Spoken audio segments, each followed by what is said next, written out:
Good evening.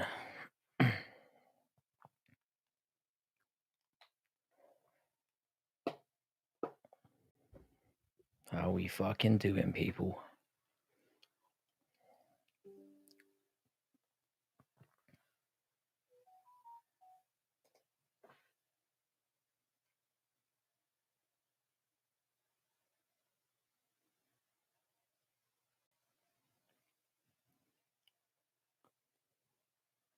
Yo, how's it going, Chris Gray? What's good, my G?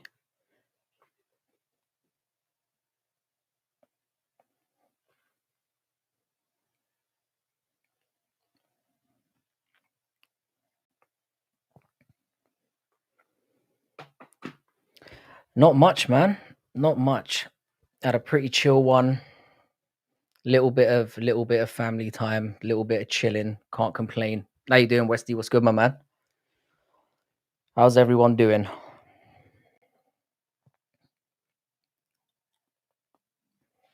We're gonna slowly get started today. We've got some stuff to talk about, I guess. Having an awful day, mate. Here to lift my spirits. I love that you come on for that. I love that you feel like I can that like confidently that I can provide that. Fucking sweet to hear, mate. YouTube is banning all my messages, and all I said was "hello, cunt." That is how we greet each other around here. That's your standard Mayweather. How you doing out in Frankie land? I skipped the prelims to hang out at the river, then passed out. Missed every fucking fight.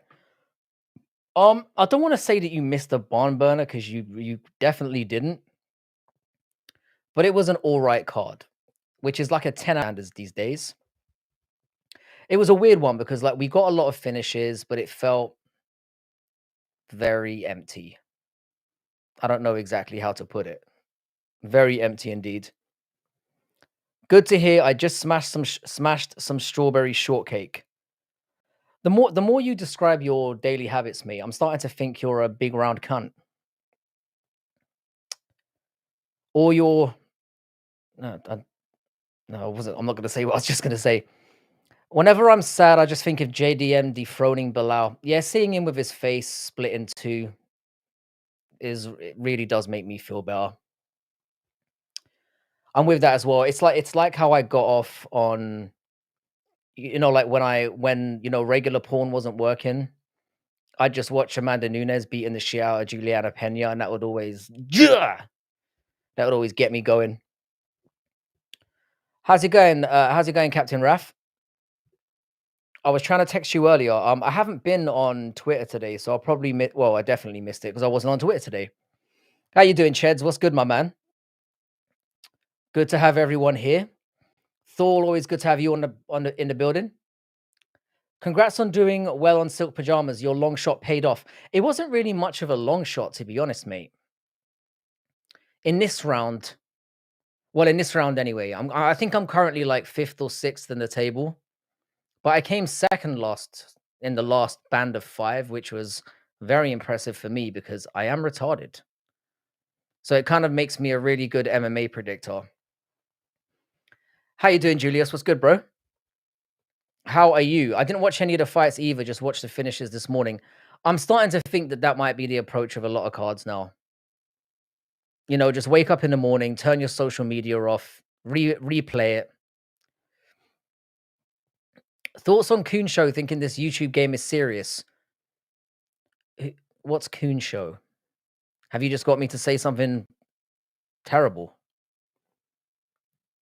Oh, you mean Clown Show? I don't really give a fuck. I don't really give a single fuck. Still mad that Pena robbed you of the title, I see. Yeah, I'm never gonna get over that. I'm still angry. Yeah. But she's gonna get battered in a couple of weeks, so my revenge will be complete. Gilbert Burns should retire 100%. He gave up in there. And I had him on a parlay to get to just make it to the third round. Don't be a little bitch. Just dance around a little bit. Make it to the third, bro. And yeah. Yeah, Rudzaboev was an easy pick, but you invested all 1,000 points. I'd consider that a long shot. I tried that once and lost all my starting points. To be honest, yeah, I usually spread the points around a little bit, but that strategy has not worked for me. So what I do now is in the very first round, I just go all in on somebody, and then I use that to kind of build my base. And so far, so good. I find the silk pajamas thing to be different than anything else because it's a very different way of approaching. Like, well, obviously it's not gambling, but it's more just for pride. E-begging time. Yeah. There was part of me that wanted to talk about him today, and then I just decided I'm not going to bother. I still feel bad that I went on a little rant about him yesterday. Bit of a waste of time. Why are you streaming at like 4 p.m., mate? This is the regular time slot on This is the regular slot on a Sunday. Kind of has to be done, really. Good evening, all. How you doing, Lane? I expected more from Burns. I don't know what happened to him. He's old, mate. He's around my age, and I can understand how he's feeling. You know, I still love Gilbert Burns. I'm assuming most of you. It's a very tough thing to see Gilbert Burns get slapped around like that, but they basically sacrificed him. It is what it is. You know, I think he probably should retire, or the UFC should do him a solid and just put him in there with someone shit. Stoltzfus made me proud with his slow motion leg kicks. He did a lot better than I thought he was going to do. I thought Rudzaboev was going to literally fuck him in the arsehole, and that didn't happen. So fair play to him. Why the fuck haven't you monetized this fucking channel yet? But bro, I was deadly serious. I am deadly serious about not monetizing this channel. I'm never going to. Unless I can find some really good cause for doing so that doesn't involve me benefiting financially, then I'm going to be doing that. Um, Dustin sold holding Rudzabuev doing no damage. Like I said, he did a lot better than I was expecting him to. Is it a gated panel once more? Do you mean goated? Um, I'm expecting Brutally and Bodak to turn up. We're doing the UK boys on Sunday night. That's the plan as of now. I think Stoltzfus actually landed some strikes when on the ground he could have won. It was a very close fight. Like when it got to the scorecards, I wasn't 100% sure, which says a lot. Patchy's gonna sleep Mario. I've been talking about Patchy Mix for a long time. I know most of you don't know what a Bellator is. It's an organization that once existed back in the day. Not really back in the day, about 20 minutes ago. And they actually had some really good fighters in there. I'm kind of sad that Bellator's gone. I think it would have been better if Bellator had bought the PFL as opposed to the other way around. I know it doesn't work like that, but it is what it is.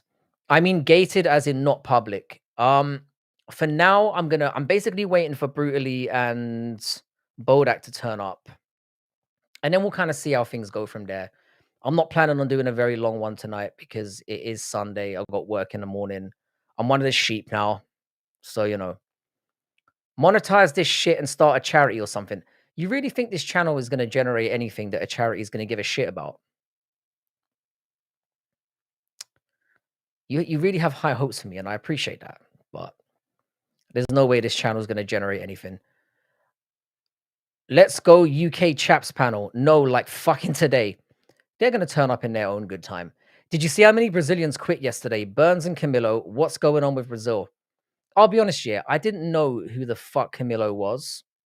So I kind of stayed away from that as a pick, but he definitely shit the bed. I stayed away from that fight. I tend to do that. If I know nothing about somebody who's a favorite, I just tend to leave it alone. But yeah, Brazilians aren't usually known for their quitting. Yeah, I think with Camilo, he kind of got himself into a bad position and then just gave up. Yeah, we didn't get to see Paul Craig get beaten up, did we, Mgal? That's always the sad. I love Paul Craig. It's like I've always said about Paul Craig. I know a premium dick slinger when I see one, and you know that Paul Craig just gets down with the ladies. So I appreciate that. But apparently, did you hear the reason why Bellato pulled out of the fight? I'm pretty sure it was a joke, but apparently it was because he had herpes on his skin. Apparently that was the reason. Now that could have been a joke. I don't know, but I'm gonna roll with that narrative anyway. You're working teaching kids in the summer? Absolutely fucking not, mate. Are you crazy? The only benefit from being a teacher is the time off. It's literally it. When holiday time rolls around, I turn into a completely different human. The balls hang out. You know what I'm saying? Bellato had to pull out because of herpes. I swear that's what I heard. I'm kind of ignorant on STDs. I don't really know that much about them because I'm very careful how I play in the game. I didn't know you could get herpes all over your body. I did not know that. You live, you learn. I don't know where he was rubbing that. I don't know where he was rubbing that bush, but he needs to rethink his life decisions because I would have loved to been like a fly in the corner just for a second, not for I'm not thinking about different life choices here. But when he popped that shirt off in the dressing room and realized he was covered in snatch gunk, let's call it what it is.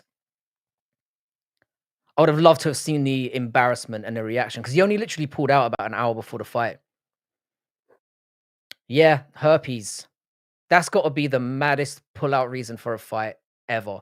So you got two jobs then? Nah, nah. I'm just got the one job, unless you count the other kind of job, which I receive and don't give. Just to be clear, Costa did amazing, but Arosa's striking is so bad. The thing about Arosa is Arosa's a dog. He's not a very, very good. He's not an Ian in the corner. That's exactly what I should have said. The thing is about Arosa, he's not a very good fighter, but he comes there and he scraps and he gives it a good go, and I love him for that. I appreciate him. These MMA fighters need to learn about olive leaf extract. Is that the old herpes cure? Yeah, I'm gonna have to write that one down. So he's gay then. Who's gay? Oh, Gamrot or Klein? I'm going Gamrot. I think Gamrot's very underrated. By the way, please like the stream, cunts. Let's get this shit popping if we can. The channel's kind of been stagnant a little bit recently. I haven't had much growth in the last few weeks. So I'd appreciate them. So the herpes guy cut from the UFC. No, apparently this is the thing. Yeah, the first four I had was like, who's gonna be willing to fight him? I'm not fighting no guy with no herpes. Yeah, I don't think you can wash herpes off either. I mean, I'm not an expert on the subject, but so what do you mean you got work tomorrow then? I mean, I work in a university, bro. That's where I'm going tomorrow. I've got another week, and then we got half term, and then only get herpes mouth or genitals. That's what I thought. That's what I thought. I didn't know you could get it like well, I heard it was like all over him. He must have been doing some mad shit in the bedroom. Oh, now is the perfect time for the fight that should have been booked a while ago. Gilberger Burns versus victim Colby Chaos Son Cuckington. I mean, why not? We might as well do it. I always knew you sell blocks on the weekend. We don't talk about that online. Yeah, Julius agrees with you, apparently. Do Burns and Colby. I mean, why not? I mean, it doesn't really mean anything in this day and age, but fuck it. It's a winnable fight for both of them. Might as well do it. Gamrot might lose to Klein. I don't think so. I said this yesterday, yeah. I thought that Gamrot beat Dan Hooker. I thought he got robbed a little bit. I think the UFC has been trying to screw over Mateus Gamrot for a long time now, and they were waiting for a very close decision that they could do that to. Arman beat Gamrot. That was a fucking robbery. It was not a robbery, sir. Gamrot won that fight. And I think I had a bet on Sarukin, and I was like, nah, he lost. That's how you know a fight is what it is. You know when you get those goggles on when you've got a bet on and you can only see what your fight is doing and not what the other fight is doing. Despite that, I still think Gamrot won. I'm not an expert on herpes. Herpes. He should have just washed his hands and dipped his eyes in vinegar. Oh, you're an expert on herpes. Yeah, that's one you wouldn't want to get.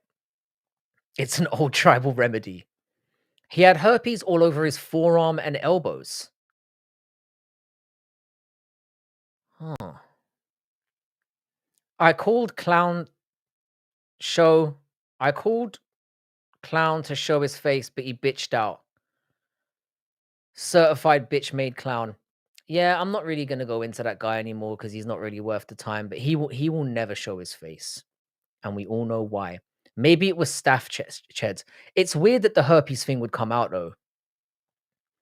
It's weird that herpes was like it's like it came out very quickly after the fight, or somebody made it up. I don't know. It's a funny one though. I would keep that shit quiet as I could.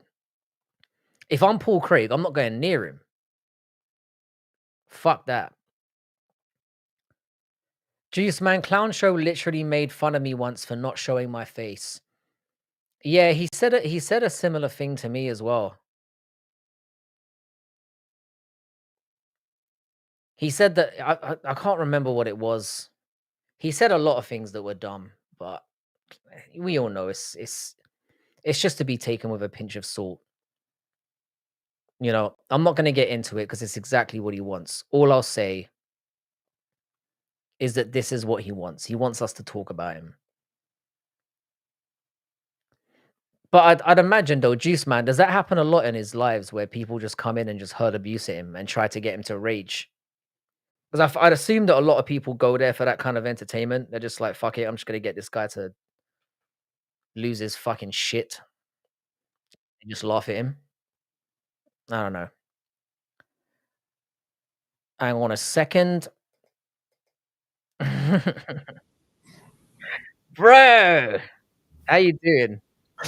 How you doing, mate? I'm good. Hang on a second. Let me just get these headphones up. We're gonna get a little. I'm gonna sort this out. Hopefully we can work. Rocking the Lucas Tracy perm today, bro. I love it. Don't put me and Em in the same bracket. No way. I shouldn't have started off like that. How you That was doing, a bro? proper insult. I come in, you fucking insult me straight off the bat.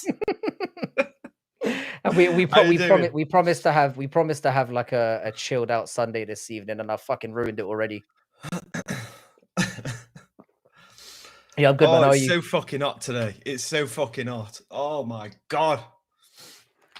Yeah, we're still kind of adjusting over here. We only get like 6 weeks of sunshine a year, and then so it's very. By the time we get used to it, it goes again. I've just realised you can see all my fucking underwear.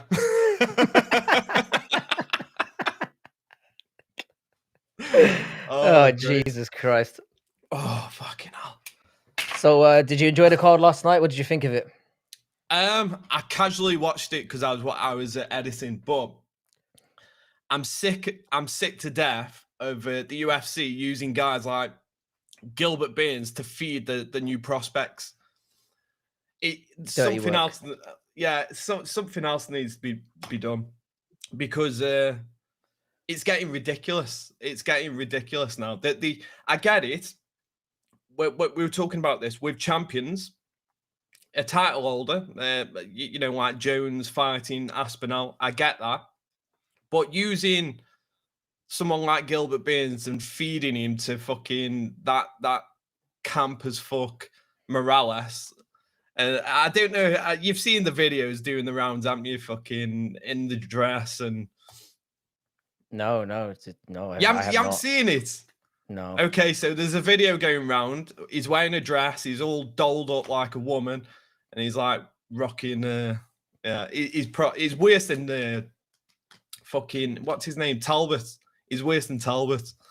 He is. It doesn't surprise me, you know. I don't want to go at Brazil here, yeah, but a lot of those guys have. I don't know. They're a bit. It's like with Davis and Figueiredo and the hairdressing and all of that. Like, there's. Do you know what I mean? It's. And then they go in there and they batter someone. So it's all very confusing, if you ask me.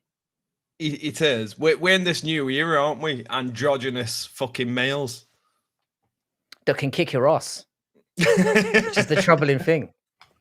Yeah, It's like you step to somebody who's got pink hair and walks a bit funny. You're thinking this is gonna be an easy way to show out in front of the boys, and then you get laid out cold. It's scary. Yeah. Yeah, so I'm not enjoying that. I'm not enjoying seeing legends like people like Burns who've been in the sport for so long, and just not get a fair shake. Like he's going to end his career getting battered by like young talent. Yeah, you know, he's got children, he's got a family, and he's already taken enough damage in his life. And then you put him like as soon as I saw them standing next to each other in the cage, I thought, oh fuck, this is gonna be quick. Like Oh Morales yeah, looked I know he massive. looked massive. He looked massive. It looked Which like is two. It looked like different weight class. It looked like a lightweight fight and like a small lightweight fight and a big welterweight. which is It looked crazy crazy. because didn't Gilbert Burns fight at middleweight at No, one no, point? he fought at Was lightweight. it? It was lightweight. Okay, Yeah, so okay, it was he's always lightweight. been a bit small, but Morales is the one who looks like he could go up to middleweight no problem. Like it was Yeah, he's crazy. fucking huge. I don't know He how looks he's doing huge. that cut. It's crazy. I Don't guess know. he's young. Yeah, You know, he can get away with it for now, but yeah, it's a weird yeah, one. yeah. I didn't enjoy seeing that. I think you're right. I think they need to stop. Yeah, it's like your It, reward at the end of a long career is to go in there and get absolutely just ran a train on. smashed, and it doesn't make sense. Like I get it from a marketing perspective for champions. Like you've got that crossover champion to the new era, but I don't get it with like legends in the sport who've got a big fan base like Gilbert Burns. I just don't understand it. Like the same with Jim Miller and legends like that in the sport, and we're just feeding them to the next era who haven't even built a following yet, and some of them might never build a following. Like I don't know, it doesn't sit right with me. It really doesn't sit right with me anymore. Yeah.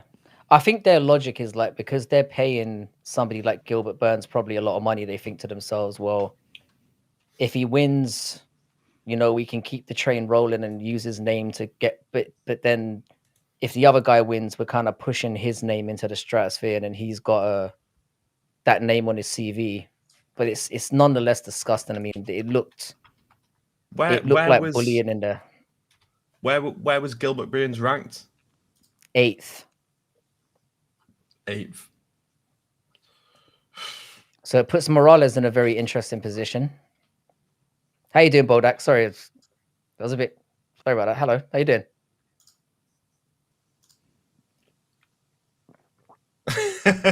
Bodak dead. His head's His AI's moving. crashed out. His head's just His bobbing like audio's not this. working. Yeah. So who do you think should be next for him? Then we might as well address that first. I'm just having a look now. You all right, boys? How you doing? You all right? There we are. How you doing?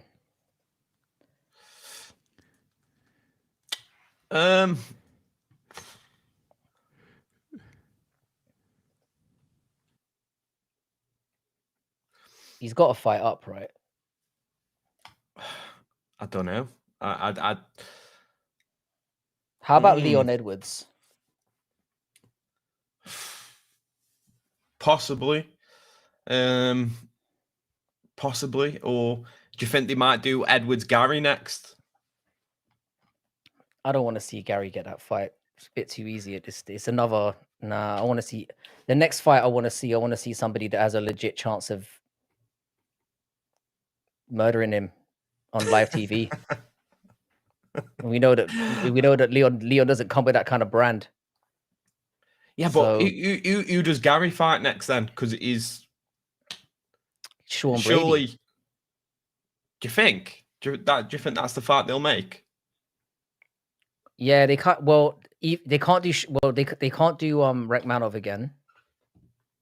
Yeah, Gary's going to kind of be looking up because he kind of did. That's why I'm thinking Leon Edwards, because it could be they could even do that for UFC London. It's too much of a layup for him now.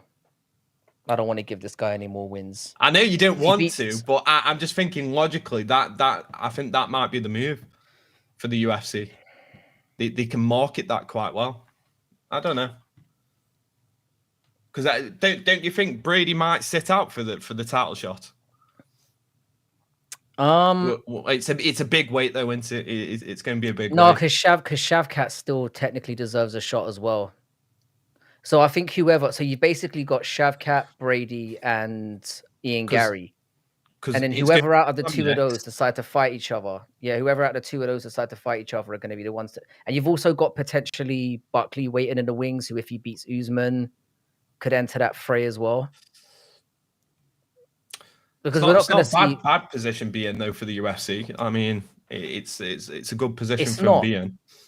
It's not, but we know we're going to get JDM and Makhachev next, and we're not going to get it until probably the end of the year. So what are they all going to sit around, possibly waiting for the end of the year, and then maybe another 6 months to get a title shot? They got to fight each other. Yeah. There's no alternative. I don't like that for Edwards though. Morales. He looks too big. He looks way too big for the division. I kind of want Leon Edwards to get beaten up now. I don't care anymore. Bro, think about it this way. Yeah, you and I were both there at UFC 304, and we were there until 7 o'clock in the morning, and then we had to watch him not only lose, but then Bilal to win the belt. Like the amount of money we paid for tickets to stay up until 6, 7 o'clock in the morning, and then to see that cunt end the night when we're that exhausted, 30 pints in. Leon Edwards deserves whatever he gets, in my opinion. It's good. 30 pints. 30 pints, really? 30 pints in, mate. Oh, mate, at least. It probably was, you know. It probably was. We started like in the day. We were drinking. I was drinking from about 10 a.m., 11 a.m. So it was a long one. I was apoplectic. You kind of needed to get through the night, because it's different watching it at home, you know, where you're kind of, you can chill, and then, like, you know, you're actively part of a crowd you're trying to keep your energy up. It felt long. It felt like 6 o'clock in the morning, and they stopped selling alcohol. What was it, 4:30? Yeah, it was Like that. about was it 3 a.m. or 3, something like that. Yeah, it was. Yeah. It was a rough bit of a shit show. But the whole thing was a shit show. A shit card as well. It was awful to be there. I had a shit view as well. You probably had a better view than me, and you were. My view was okay. Yeah, my view was okay. Yeah, it was. So yeah, it's just one of those things where I don't really care what. I'm happy to sacrifice Leon Edwards to anyone. I just don't think it should be Gary. I want to see Gary fight Sean Brady where there's genuine threat. So, talking about Islam. Yeah.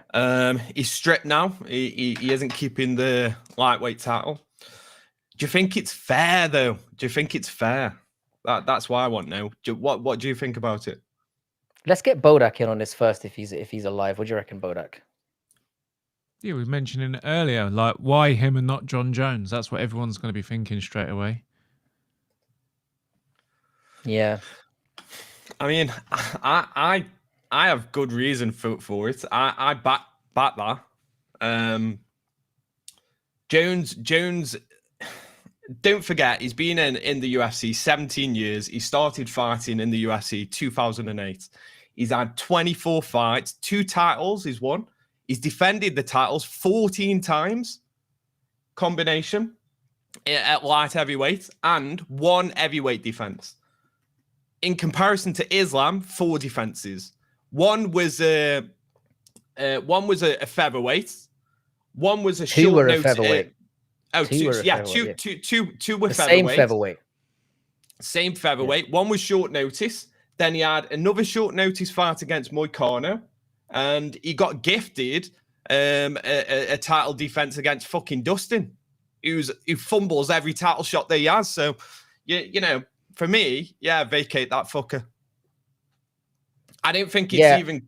There's no comparison. Like. What John Jones? I know we all fucking hate John Jones, and he's glazed massively by the UFC. But in this circumstance, the UFC are right. I feel like even though it is double standards, he's earned where he's got. 14. We talk about GOAT status and title defenses. 14. That's a lot. That's a long time to be a champion. Do you think the UFC should still have some sort of clarifying guidelines? Like, do they think they need to at some point, bring in a set criteria at what constitutes having your belt? So have like thresholds. So when you introduce an interim and then when you just straight up strip it, shouldn't there be like this consistently enforced guideline? They should. Yeah. they should. But with the UFC being the promoter, do they want to enforce that? No, they don't. Because they want to dictate and have the power. Just like everything else with the UFC. The reason why they got rid of USADA is because they brought in their own testing and they have the power. I don't know why I keep doing that. That's gay as fuck. I'm stopping that. But they have the power now with drug testing to, when they do the tribunals for the drug testing, they have like a meeting. And before, USADA had the say. Like UFC couldn't even attend. They had no input in it. The new guidelines allow the UFC to be part of that decision. I find that mad that they have a say in the outcome of a drug test. Don't you think it's weird, yeah, that not a lot of people get banned anymore as well? Or it's certainly not public. We don't really hear about it anymore. Like, it seemed to be happening every couple of weeks where it's like this guy got, and now it's like it's just dropped off the face of the earth. We don't see anyone doing it anymore. Of course. That opens up the doors to do some of the sneaky tricks you can with the rehydration as well, because you can sneak in a few things with that. Because they get drips and stuff, don't they? Look at you, Bo. Yeah, they are allowed up to a certain amount of millimeter, aren't they? Of rehydration. Yeah, I think it's 100. I think it's 125 or something. But it depends where you are. Yeah, it does depend, because that was the Islam got penal. Well, there was all that suspicion about Islam when he was in Australia fighting Volk. I think it was the first fight, and there was a speculation that he went over the amount. But I think there was some kind of, I think it's lower in Australia or higher. One or the other. I think it's lower. And then Ali Abdulaziz said something about, we stuck to the regulated 2 liters, and everyone was like, "What?" Like, no, it's not. Yeah, that was spastic. Trust Ali to fuck it up. Yeah, the fucking tool. But but no, I'm with you. I'm with you on this one. I'm shady as fuck. That should be all outsourced. Yeah. It should. It's too easy to get around. It was, and then look how it's all changed. The UFC are just pulling back the power more and more. They've done it with branding, like fighter shorts and character development. They aren't allowed to be who they are. They've got to wear this uniform, so it strips them of like being a unique individual. Then the drug testing, and now, all this bullshit where they pick and choose who gets vacated, who fights for an interim. There's no guidelines, and that stems back to this whole Gilbert Burns situation. Like, these old fighters fighting young talents. Like, for me, there was a point in the UFC. The best fighters fought the best fighters. For me, putting Gilbert Burns against Morales is not the best fighters fighting the best fighters anymore. That's using a name to, market another fighter. And this all, I want the best matchups, not these like, I'm going to put these two together so it builds his brand rather than fucking Gilbert Burns. How does Gilbert Burns sit there? Does he think he's being used to push another fight over, or does he think he's in there with a chance? He doesn't look like much of a thinker, to me. Old Gilbert. That's what I mean. It's like, do these elderly fighters, do they know this? Do they know what's happening to them, and they're just taking their paycheck home? Or I don't think they have a choice. If I'm being honest, they get offered 3 fights a year, and from what I know about it, if they decline a fight, the UFC benches them. So someone like Gilbert Burns, he's not going to want to be benched. And he might have already declined. Yeah, he might have already declined a fight, and then that's when they gave him Morales and said, "Fuck you, you either fight Morales or you don't get paid this year." Yeah, it's all shady, to be honest. But like, I think part of them does know, but also they're fighters as well. They're in the gym. They're probably feeling, they might be feeling good at a particular time. I reckon most fighters feel like they can win. You know, especially somebody who's experienced as Gilbert Burns. Like I don't know about some of the other situations, but it's I kind of agree with that. There's that fighter mentality where, but I don't know with the older generation, because we see it with John Jones, for example. John Jones says quite openly, there's a chance Tom Aspinall can beat me. He's a young up and coming guy. He's got power, speed. It's a big risk for me. So if I am taking it, I want compensating, and I want compensating really fucking well, because it's a massive risk. Now, like Gilbert Burns, he isn't getting compensated for fighting Morales. It's you fight or you don't get fucking paid. And I'd say with guys like Gilbert Burns who are coming up to the end, he's probably on 300 to show, 300 to win, something like that. So even in a loss, you know, he's taken home, because once he's done, you know, he probably goes into training and he takes a significant paycheck from what, or significant dip from what he's used to getting, you know, fighting twice or three times a year. So he's reaching the end. He's kind of got to take what he's given at this point, because he's not one of those guys who can go into like the boxing scene, because he's not really that kind of guy. He's more of a jiu-jitsu guy, despite the fact he's had knockouts in the past. It's just he's got to take what he can get given, I guess. The problem is when you take fights like that and you get finished, then you're going to be put on the sidelines anyway, because he'll have a suspension now, won't he? What, 90 days for being knocked out or something, isn't it? I don't know. I don't understand how they worked that out. Yeah, so this again, the UFC have control over this as well, because there's been, was it Almeida who got knocked out? Was it after the Curtis Blades fight? He had the quickest turnaround, even though he should have been medically suspended, but his turnaround was fucking insane. What was it? I need to find this out now. You carry on talking. I'm going to Google this shit. Yeah, it's it's a difficult one. I don't know. I mean, Burns isn't going anywhere now, is he, with his career? That's it. No, that's it. Yeah, I mean, he won't get title fights, but he'll probably, you know, I think the honorable thing to do would be to match him up with some. What they should do is match somebody up who's around your age and around your experience, and then you get to have kind of a legend fight, as opposed to. I'm with Brutally on this all the way. So I was scared for him. Just for reference, March, April, May, June. Yeah, I thought it was longer. I can't remember what the medical suspension is. I thought it was 6 months. I thought it was 6 months for a knockout. I don't know. I think they have 3 months and 6 months. Yeah, I've heard it be 90 days. Maybe that's like an American one. But I'm guessing it depends on the commission as well, right? It could be that, you know. It could be to do with, which is mad if like where you are matters. I just remember when Colby Covington got knocked out. That was one of the things he was teased about, that he had to have a mandatory 90 days. That's what I'm remembering. So it ranges between 30 and 120 days, depending on what's happened. I'd love to know what the criteria are. And for a broken bone, it's 180 minimum. Well, you think that would be enforceable, because that's not, you know, you're not going to heal a broken bone in that time. No chose of the opinion that we haven't got enough out of that old dog yet. We should sacrifice him to somebody else as well.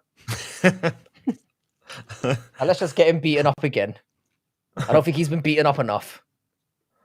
Why Gilbert Burns? What have you got against Gilbert fucking Burns? I think his stock has gone already. Yeah, they've already milked him. Yeah, I'm not really keen on seeing him getting battered again, to be honest. Just put him up. Like, I think a Colby fight makes a lot of sense. Yeah, I like Colby's not really hurting anyone. Yeah, but he's boring. And what does he bring to the table? Brings a bit of shit talk beforehand. Yeah, he brings Gilbert the Burns shit is a talk. bit of a hard one to shit talk, though, because he's not really going to fight back, is he? He's Yeah, getting but the smile. shit, when they've lost a whole bunch of fights, the shit talking has no weight behind it. It's like when Conor McGregor comes giving it the big one. You can't take it seriously because he's won one fight in the last 7 or 8 years or something. No, but with him giving it the big one, it's more that it's like what you said. It's just the fact that he doesn't fight anymore. He hasn't fought for a long time. So if he came back and he was legit gonna fight and started talking shit, like he's not the Conor of old, but I think some people would still enjoy it. It's more when he talks shit about people and then he said he's coming back so often and we're just like, shut up. You're not coming back. Plus, he won't win a fight again anyway. No. He's never fighting again. Never again. Would you like to see him fight again? What, Burns or Colby or both? Or neither? Conor. Oh, Conor, nah. In a different promotion, maybe. Not in the UFC, but if he was like did a fight in bare knuckle FC or something, I'd probably tune in and watch it. If he fights again, I'm gonna watch it. I think everyone will, right? It's just out of morbid curiosity. Yeah, just because of the name. But nah, I don't want to see him come back to the UFC. I want to see the UFC move on. See, I wouldn't mind him coming back to the UFC, but this is where the UFC needs to change the approach on certain fighters. Like we were talking about with the old fighters, they should forget about the rankings and they should start doing best matchups. Like Conor coming back and fighting for BMF title. It's interesting. I think it'll have a lot of eyes. The shit talk will be fun. Would I want him promote it as if, oh, it's a big comeback? Not really. I'd want him like market it as his last fight. That's how I'd want to market it. Oh, it's his last fight. He's never fighting again. It's not like he's making a run for the title. If they said this is a grudge match, it's like Diaz or something like that. You know, put the BMF on the line, or I think it's a trilogy as well, isn't it? Yeah, it's a trilogy, and I think then that becomes interesting. Which one's a trilogy? The Poirier fight, the Diaz. No, Diaz. The Diaz one would be great. They've already fought 3 times, haven't they? Poirier's already done a trilogy. The Diaz one would be great because they're both like Diaz is kind of a bit cooked. It would be, like you said, they're 1-1. You can make that fight anytime, and I think people would still tune in, even if they're both shot. It would still be funny or interesting. Oh God, yeah. It would be interesting. It would sell. That's the thing. It would sell, and the build up would be fun as fuck. Like the press conferences, the shit that them two have had between each other would be it'd be great to see. I don't think he's really got it on the mic anymore, though. I mean, I know he's still a draw in the sense that some people still give a fuck about him, but I just don't think he's been the same guy for years. He's just everything that he was is gone. Well, it depends. With the UFC in charge of drug testing, they can let him get a bit coked up in the background. That'll bring out the best version of him, and they can just let that one slide. I think it's the coked out version of him that's fucked up though, because he's not clever anymore. He's just a rambling dumbass. Like Black Betty said, Masvidal's another fight that should have happened, never did. And again, that would be an interesting fight because they both stand up. It's not going to the floor. Both have got, power. So someone's getting knocked out. So at the end of the day, I'm all for it. I wouldn't mind seeing that. It's fresh as well. Masvidal's a bit older. Is Masvidal still active or was he retired? There's talk that he was coming back. He's probably burned through his money and his alimony payments already. Like he's definitely... He doesn't see again. He's not someone who seems all that bright. You'd come back for a McGregor fight, wouldn't you? Because that's a guaranteed 7-figure purse, isn't it? Has McGregor got to fight again? I mean, like to get out of his UFC contract. I know everyone talks about the everyone talks about the sunset clause, but is it? He's been on social media recently talking about his next 3 fights. He's been talking about fighting. I imagine with him, they've put some really ironclad shit in that though, considering how much he's worth. I would imagine so. I think his locks in longer than the sunset clause would allow. I think they've got something else in there. There's no way they would. If that was the case, he would have already left the UFC by now and fought bare knuckle. And I 100% think he will fight bare knuckle. What, Masvidal? No, with Conor. Conor, because he owns it now, doesn't he? He's got a partnership in BKFC, so it makes no sense for him not to fight in bare knuckle, because all he needs is one fight in bare knuckle, and that will transcend like whatever numbers they're doing now. It'll just fucking go mental. And then all he's got to do from there on out is tease that he's going to fight again. All he's got to do is turn up. I know, but once he's fought in bare knuckle, all he's got to do is like, he doesn't even have to mention it. He's just got walk out on stage, be at press conferences, and then they'll go, "Oh, is he coming back? Is he going to fight again?" And don't forget, bare knuckle has an older age range, doesn't it? Like a lot of the fighters fight well into the 40s, so that'll last for another 10 years for Conor. Like he can just turn up, rock about, and fucking. I think a better question is though: should he fight again? Yeah, do you think 100%? Yeah. What do you reckon, Bodak?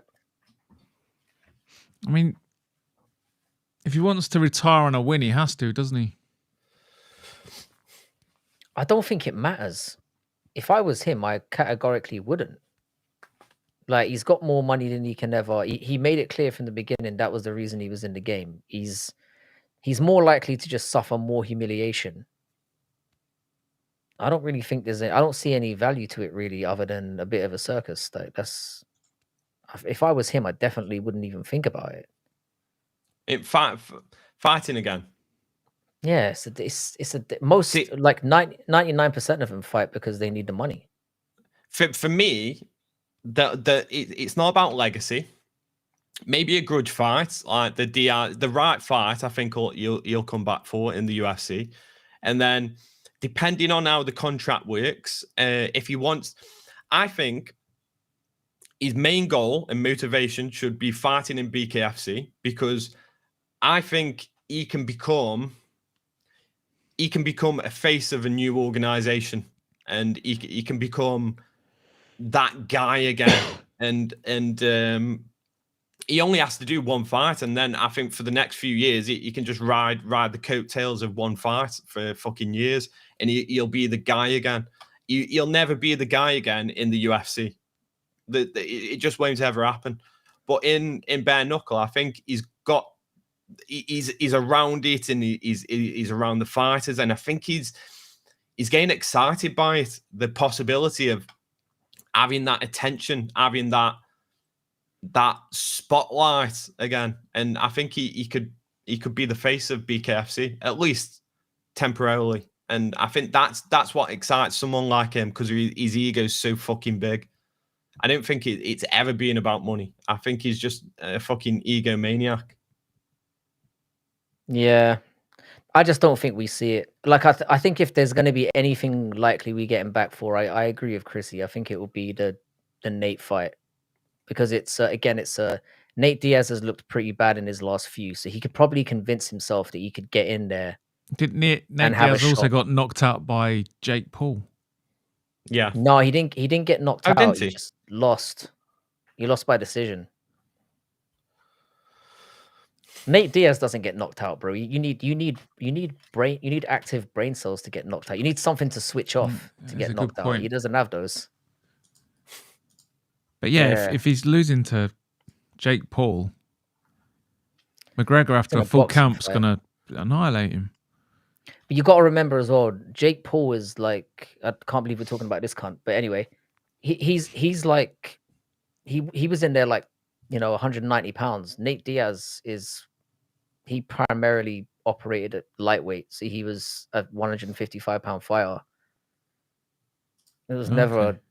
So he was a much bigger man in there, like 15 years younger. It was in a discipline that Nate Diaz, I know he's boxing heavy in the UFC, but it's a completely different kettle of fish. Yeah. I think it was more embarrassing on Jake Paul that Nate Diaz got to the end and actually put on a decent performance, if anything. Yeah. I mean, that's how I felt with Tommy Fury when he beat him. I felt like he was celebrating way too hard for someone who got a decision win. But yeah, I guess, yeah. Probably make a good point. But yeah, I Yeah. reckon McGregor can. Yeah, McGregor. I don't know. I mean, he took on Floyd Mayweather and just for a round or two looked half decent. Yeah, I mean that pretty much set him up for life. That was where things went downhill. What did he get for that fight? 100 million or something? Or Probably something in that region. Yeah, Yeah. it's that fuck you money, and it's that kind of money you can never lose unless you're completely brain dead. well, so you don't think McGregor can ever be fully motivated again? Yeah. Nah, Oh God, no, not at all. nah. It would be more ego driven than anything else. I don't think it's a case of. I can't imagine him going through the gruels of like a real camp. No.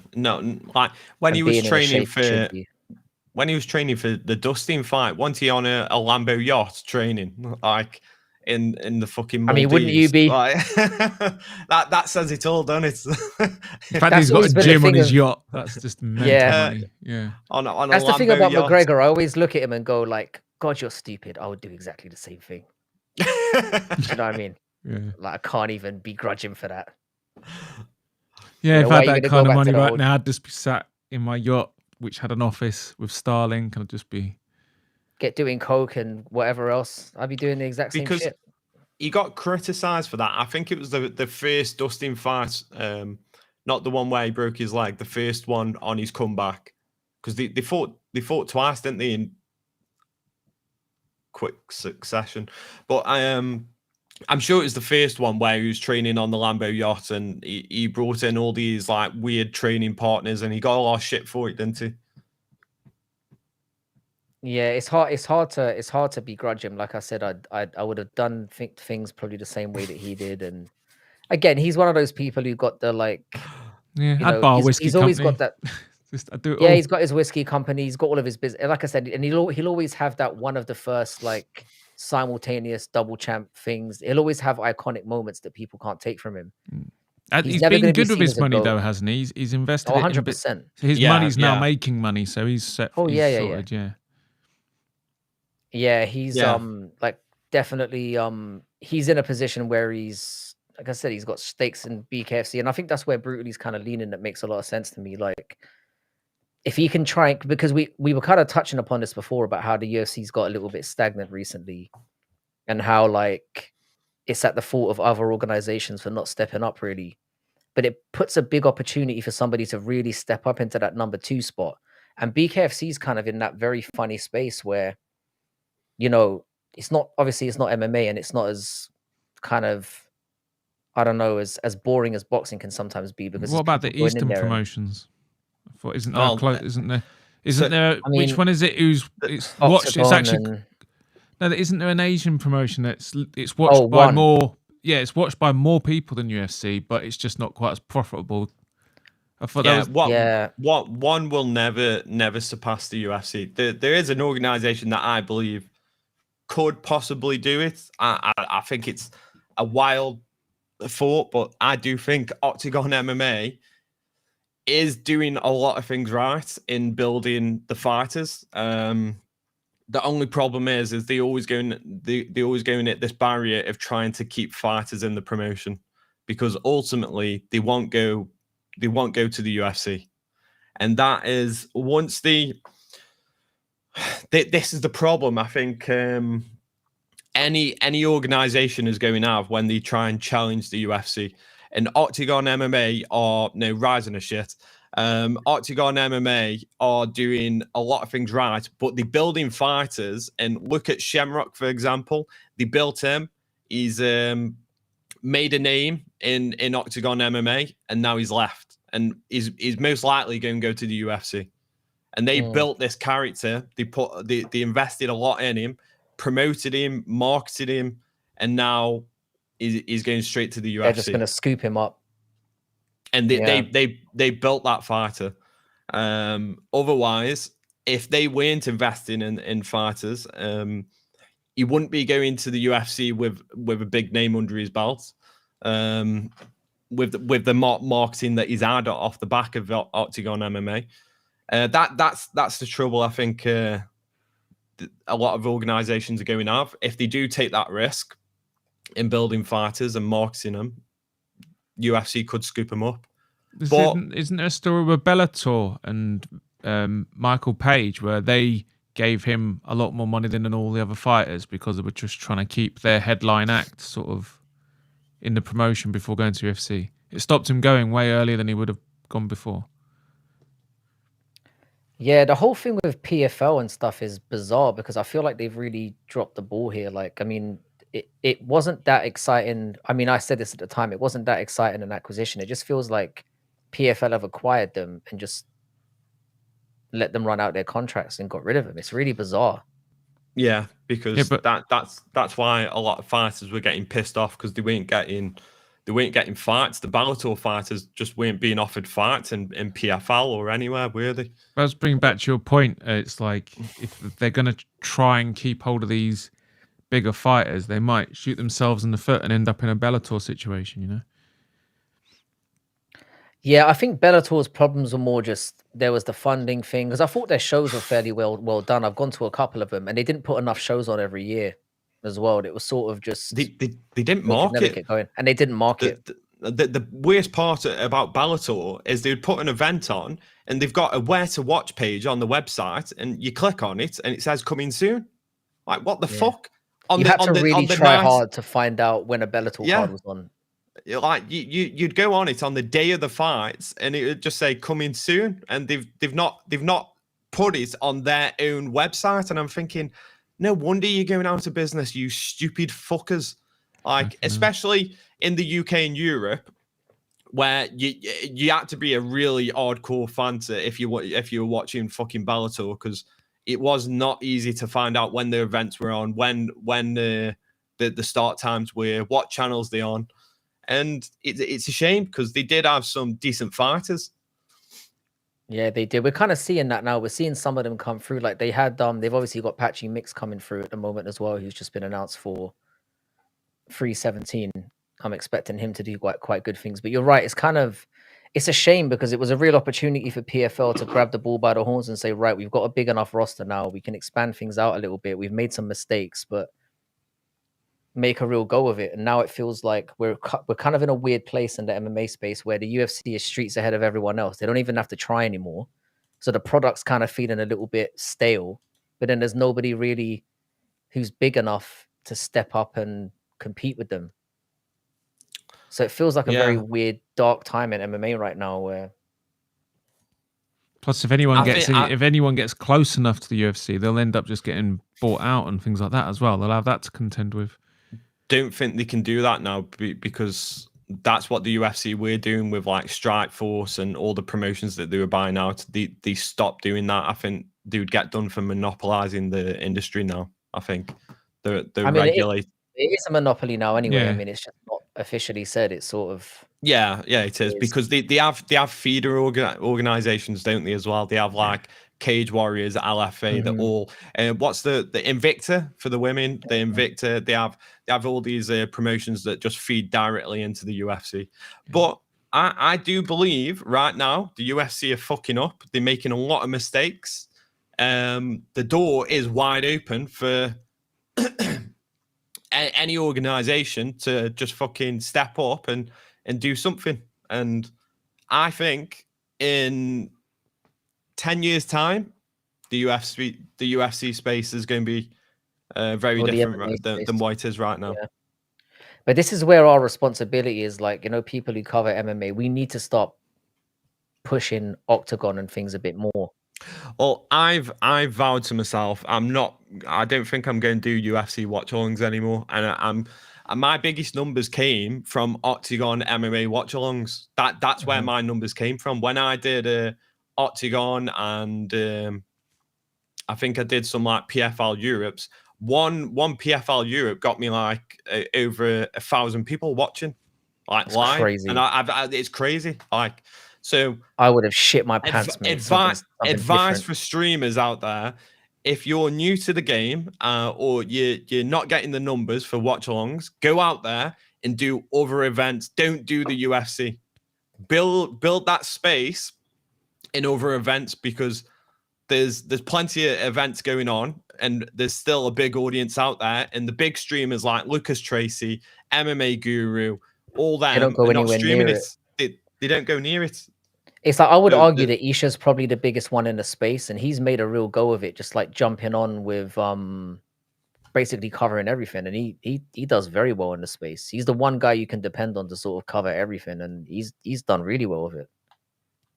So there's definitely, if you're somebody who's into watching more obscure promotions, I would definitely recommend that.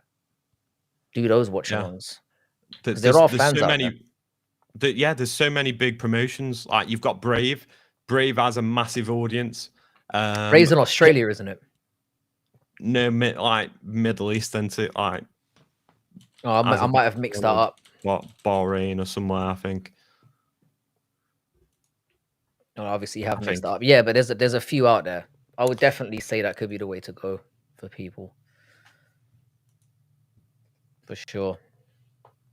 But yeah, I do think we're in a very dodgy era. It is worrying. Because I don't feel excited about UFC cards anymore. It's yeah, I feel like my passion for it's definitely dwindling. That's the same here. And that's where I'm probably going to go back into regional scene. That's where I came from. Regional scene. I got excited about the regional scenes. When you know when you first see a fighter and you think, fucking hell, they're good. Yeah, and there's just something about them, the way they fight or the way they carry themselves in an interview. It excites you. You start going, oh, he's fucking mint, and you start raving about it. And that's how I feel like we're seeing that less and less in the UFC. And that's why I want to go back to the regional scene and start seeing these guys at the earlier stages before the UFC gets the fucking claws into them, stops making them a fucking company shill. I want to see the guys how their personalities shine through, and I feel like at the moment that'll be the regional scene, not in the UFC. Like the UFC seems to. I don't know why it is. It seems to put barriers around a lot of fighters, and like I know there's some that shine through, but like the average fighter now is just boring as fuck. Alhamdulillah, God, thank you, fucking God, and that's it. They fucking walk off. That's all we see. Alhamdulillah, fucking blah blah blah. Thank you, God. That's exactly what it needs, isn't it? Yeah. It's exactly what it needs. It needs creators to actually pay attention to them and make videos and do watch-alongs, and that's why UFC has the monopoly, because we all do it for them. Or you guys do. I don't really do much. We do the job. We do the job for them. You're right. I mean, not me specifically. You're right, but as in people who are in the space, they don't feel like they've got to promote anymore.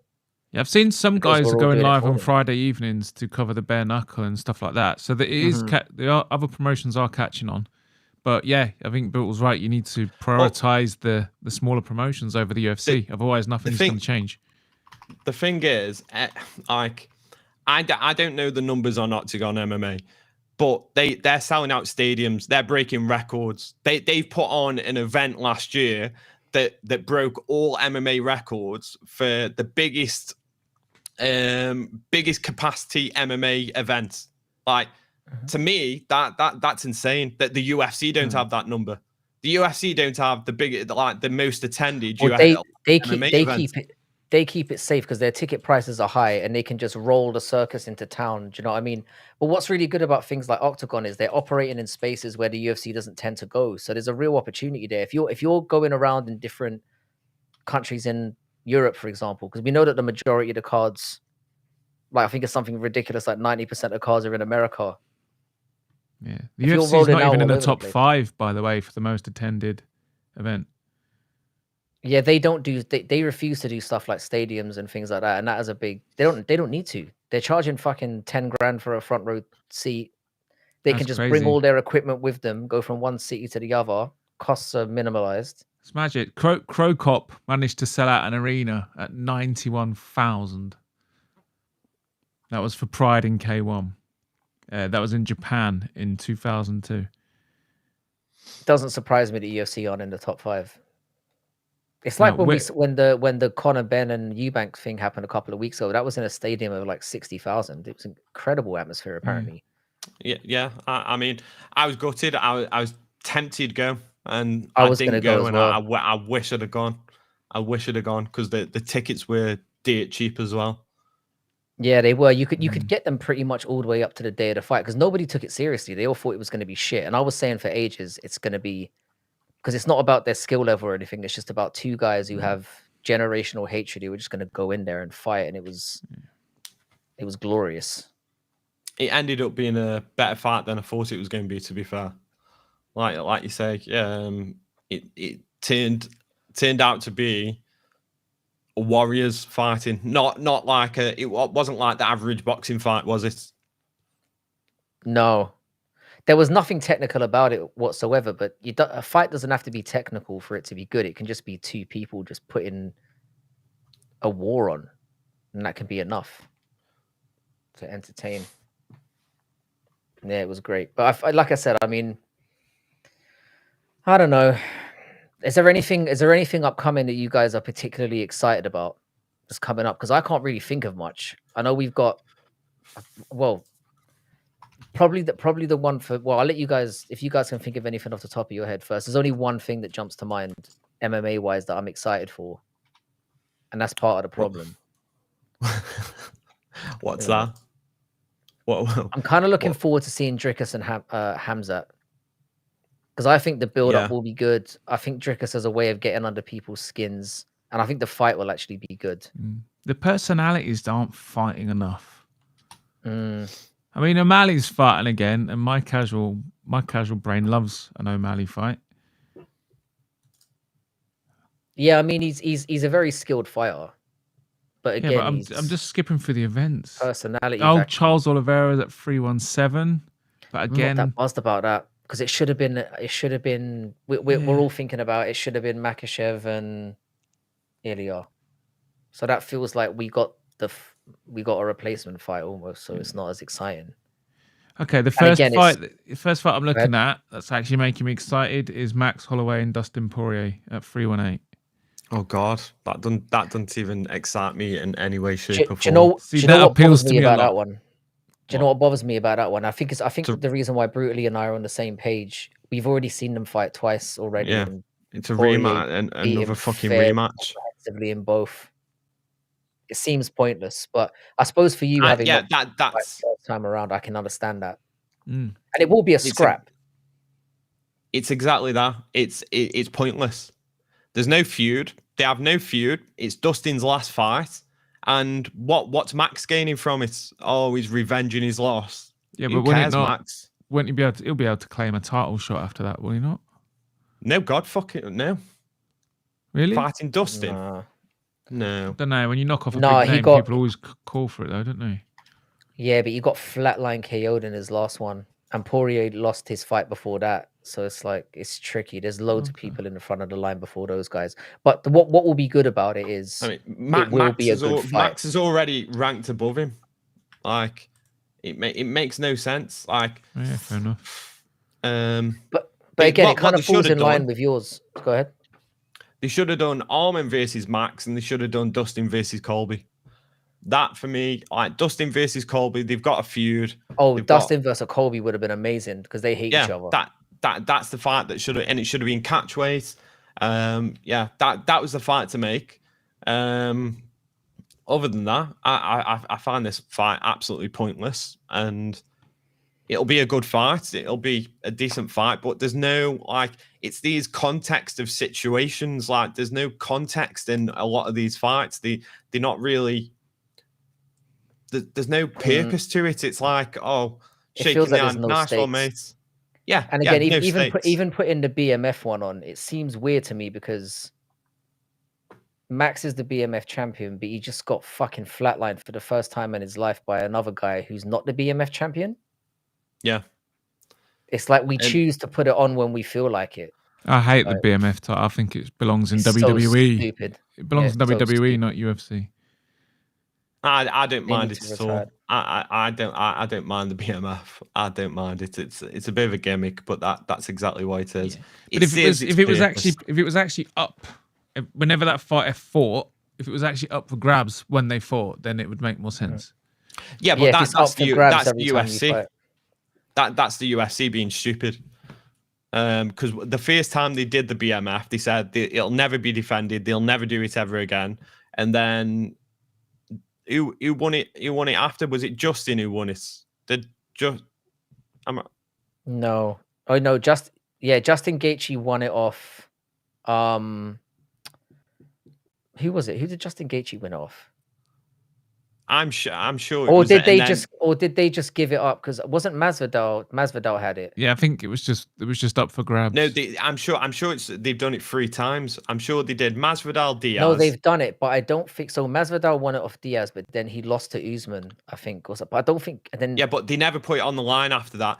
After the first time was Diaz versus Masvidal. The UFC, Dana White said they'll never put it on the line ever again. It won't be defended.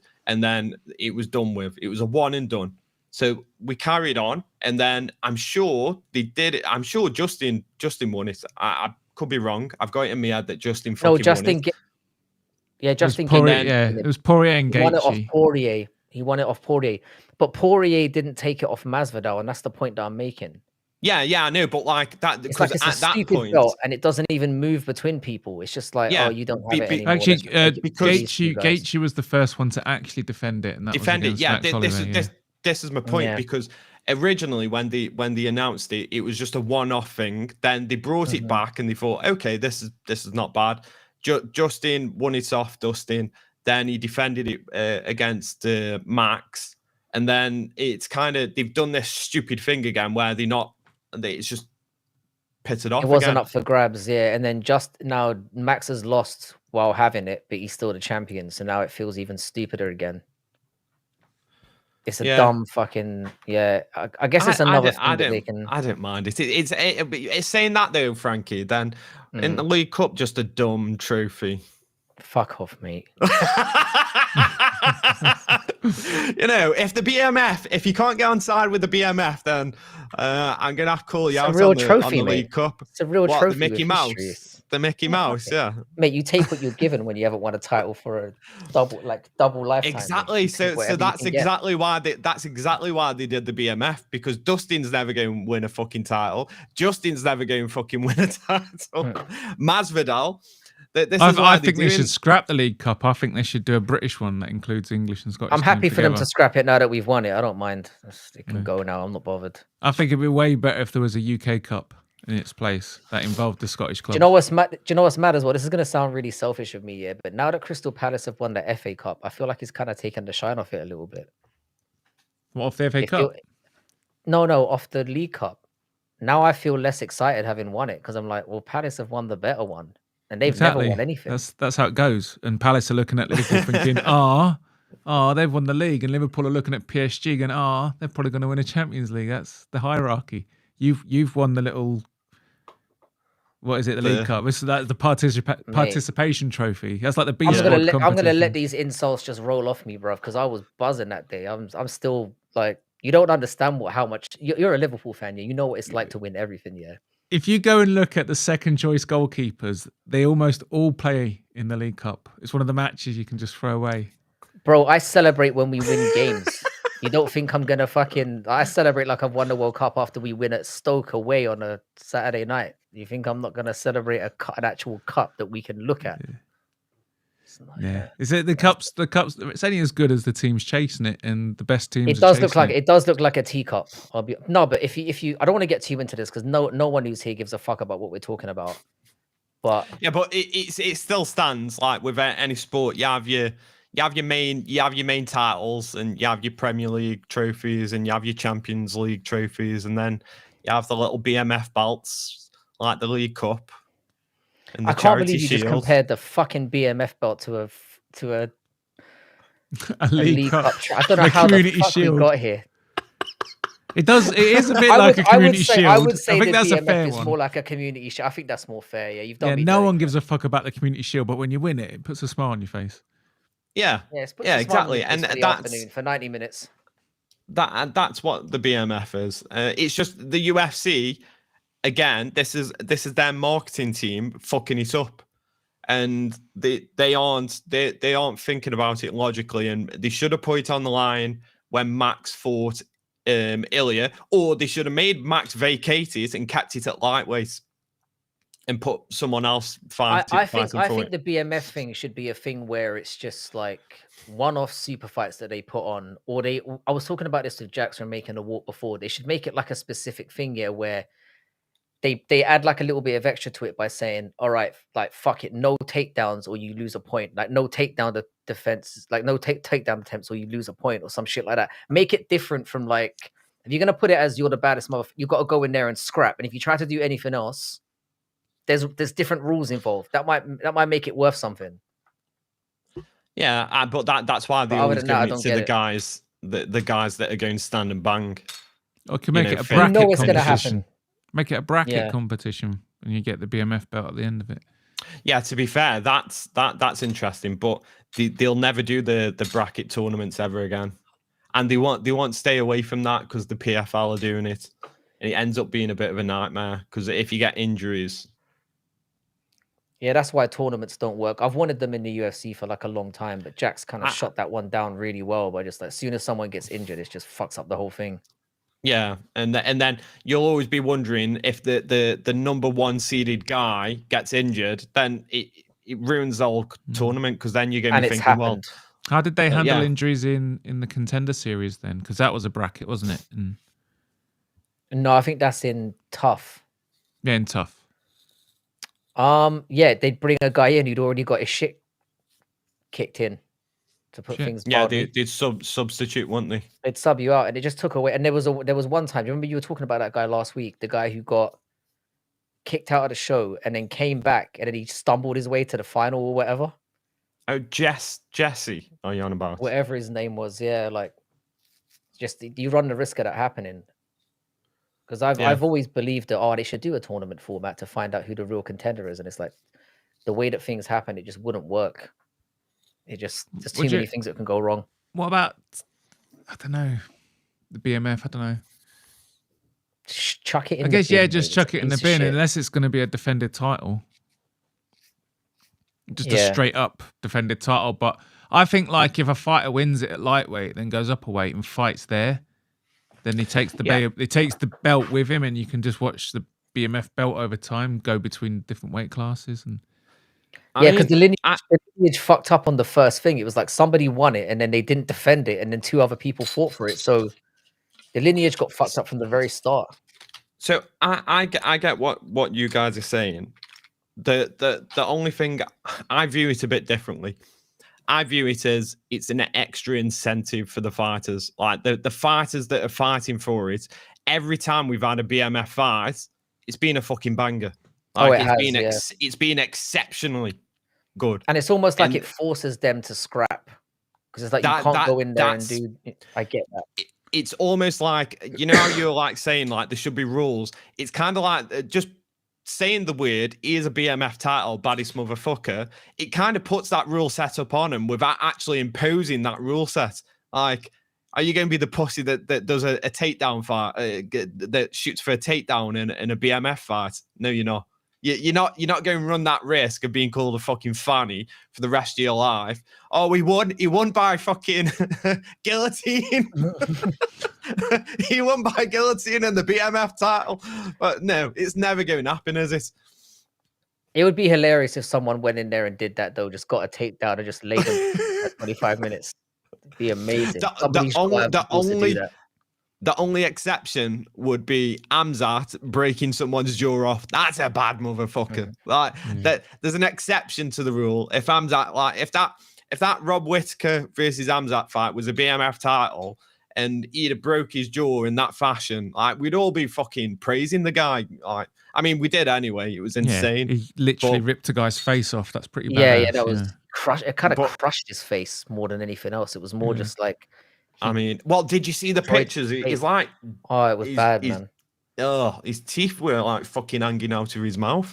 So speaking of that as like a natural sidebar, then I know we touched upon it a little bit last time. Who do you think wins that fight then? Who have you got in the Dricus and Hamzat? Dricus. What do you reckon, Bodak?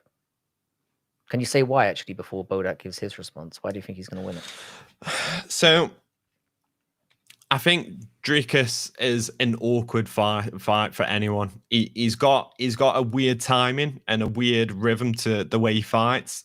And I think that a lot of people who end up fighting Dricus, they find out, oh shit, like I can't fight him the way I'd fight everyone else. And he's one of those guys that you can't train for. You'll get, unless you've got exceptional fight IQ, until you're in that cage, you're not going to figure out that you've got to adjust in the fight. I don't think Amzat has got that level of fight IQ to adjust to Dricus during the fight to win the fight. And I think it's going to be a long, painful night for Amzat. He's going to get absolutely starched. And that I guarantee he's going to go in there, not know what fucking do. And we saw it with the Gilbert Burns fight, and that was only a 3-rounder, wasn't it? The Gilbert Burns fight, 3-rounder. And he ended up gassing. We saw it in the Usman fight. He ended up gassing. Like, fuck me, 5-round fight. Dricus all day. Put your fucking, put everything on there. Not literally. Do not literally put everything on there. Don't do that. Don't literally do that. Yeah. Just but yeah. I think Dricus will get it as well. Wow. I think, like, the thing is about Hamzat, have we seen him go up against an elite striker yet? Like a straight up elite striker. I don't think we've seen that yet, so we don't know how good his striking really is. Hang on. Are you saying Gerald Michaud is not an elite striker? That's what I'm saying. Are you saying GM for? I'm only joking. Yeah. I mean, what can you go on with Hamzat? Because you haven't seen him against an elite striker. Dricus is a weird striker. So that's a completely different kind of, that's like a step aside. He's also from insanely strong as well. Like, he's not just a run-of-the-mill middleweight. He's awkward, but he's like, and he's got cardio as well. But no one knows how Hamzat's going to deal with an elite striker. So how the hell is he going to deal with Dricus? I think it comes down to the same argument that's always been leveled at Hamzat, is if he doesn't get it done in the first 7.5 minutes, he's fucked. But Dricus is strong as well. That's the other thing. He's like, it's like a tree trunk. Can you see him getting dumped down? Yeah. I think, that's the thing. He's so strong. The only way you're going to take him down is to dump him and get him off his feet entirely. You're not going to sweep him. He's too strong for that. And there's something that we haven't talked about, and I don't think enough people are talking about the fact that it's not in fucking Abu Dhabi. It's not in the UAE. That is, it's going to be a bit of a problem for Amzat, like, because his super supplements aren't going work over in the US. His super supplements, they're not going fucking work in the US. So I have a feeling it's not even going to be close. I think DDP will stop the takedown and then win it standing. I can see that as well. I reckon we see Hamzat quit. He got clipped a few times by Burns, and DDP's a much better striker than Burns. I'm going to call it now. I think DDP submits him. Just exhaustion gets him down, is on top of him, and then or I can see like either a ground and pound TKO, or like where he's pounding him on the ground. Don't know why I said it that way. I think Hamzat's too strong to be subbed. I think he's just. He's not when you're exhausted, not in round 3. Mate. Yeah. When you're completely I don't know. It would be be an amazing way to beat him. DDP has got this horrible, amazing way of making everyone fight. That's what I've always seen. Found very impressive, and I've always thought, oh god, it always looks like Dricus is, he's got shit cardio, but he's exhausted. But they're even more fucked. Like, he makes sure that it's not just about the exhaustion, is it? It's about the mentality of them pushing through. Dricus is a mentality beast. That's it. Yeah, it's exactly absolutely. That. Because he's getting tasered and fucking honestly, every fucking gym should start tasering the fighters. They should taser them. They should whip them. They should get like metal bars and start whacking them. They should like get fucking leeches and cover them in leeches. Like, when they're tired, they should give them that extra fucking like zap or something. And it's working for DDP. That gym is a horrible place to be. Like, it's just they go through torture on a weekly basis. The fact that seems like a holiday. The end of if they're not moving when they're on the ground, when they're exhausted, they get fucking tasered. Like, It's crazy. If you've got that mentality, Volkanovski had training camps like that as well, where these training team would exhaust him and then bury him and then make him grapple out of already lost positions and stuff, just completely throwing him in situations deep that water. yeah. I mean, it's the best way to be. It's what's happening is the engaging that fight or flight instincts. When you're fucked, completely fucked, what they're doing is going, right, now the real work fucking begins. Like, you either fucking move or you die. Like, I love it. I do. No, because it's something that you can't recreate in a gym. Like, you can go through all the motions, but when you're in that moment where you're exhausted and you've been beat the fuck up, you find where the men are from the boys, where who manages to persevere that, and you can see that Dricus has just got that dog in him. He just doesn't stop. He just doesn't stop. Do you think they talk about that in Hamzat's gym? Like, this guy gets fucking tasered for fun. You're gonna have to do something special here to beat this guy. I don't think Hamzat thinks about Dricus at all. I think he probably goes in there. I can't imagine Hamzat. Correct me if I might sound really ignorant here, but I can't imagine him sitting there studying tape, being like, "Oh, this is what Dricus does." I reckon he just trains like a beast and just thinks whatever I do is just going to work against this guy. I thought he like left that gym in Sweden with Darren Tillin stuff. I thought he was at a more professional place now and actually doing the right things, and the diet and the diet. I reckon the diet. I can see him doing the diet and stuff, but he doesn't strike me as a very cerebral person. Yeah, but I remember, didn't he slag off his old team, saying that it was quite an unprofessional setup and stuff, and like Darren Till was leading them astray, and so the Darren Till relationship was weird as well. Sorry, go on. Yeah, the Swedish gym was actually probably more professional than where he's at now, because now he's involved with all the fucking Russians, isn't he? Like, he's got that weird what's that fucking mad Russian guy? Kadyrov. Like, yeah, he's involved with more bad shit people now, and I can attest to this because Block Acid, I'm in with their community. I know some of the guys there. They were doing filming they did the filming for the Darren Till and Amzat series, and then after that series came out, they went back and they were doing another series with Amzat, and the new like people around him, all these Russians.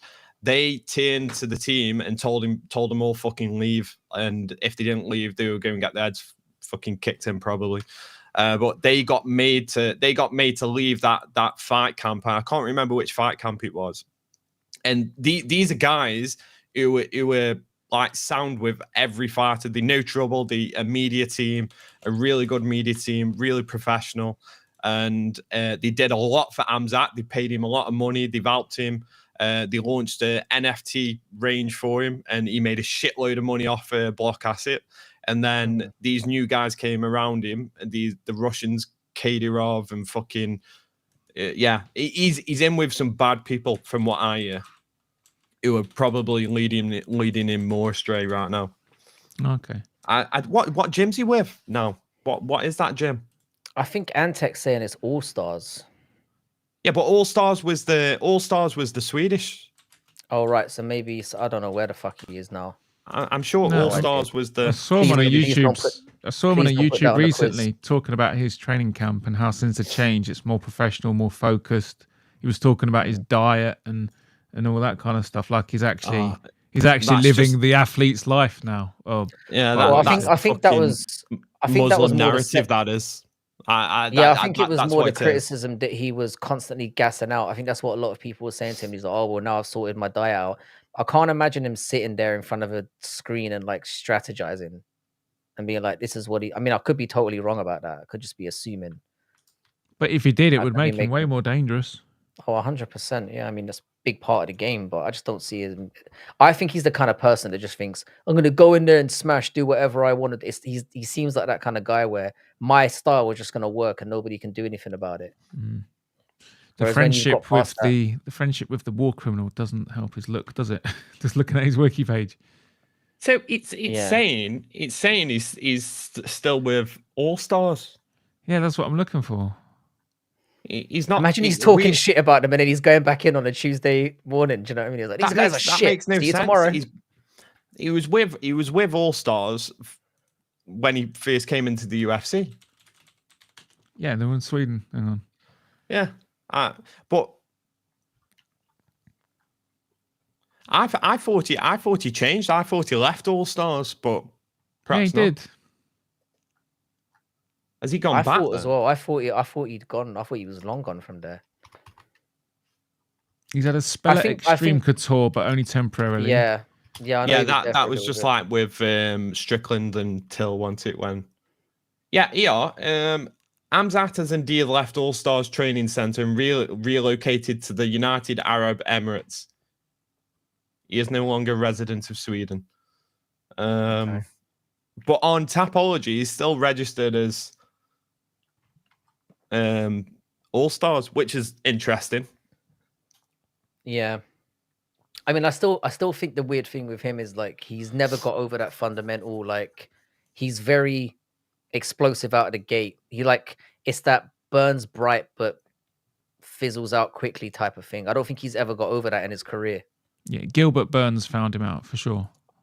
And Usman did as well. Usman did. I mean, Usman really should have got at the very minimum a draw in that fight. Watching the fight, I've not gone back and rewatched it, but watching it live, I felt like Usman won that fight. I just felt like he won that fight. Because I didn't have the first round as a 10-8. Because I don't really think Hamzat did that much. So I had it Hamzat winning the first round, Usman winning the next two, and done. But if you're going to be prissy about it and give him a 10-8, then very least it was a draw. I don't know how they gave Hamzat that fight. It was bizarre. I stand by that to this day. I don't know how they justify it. But yeah, I'm with you guys. I think DDP, and we kind of need, because DDP is the only one around who's sort of, he's active enough.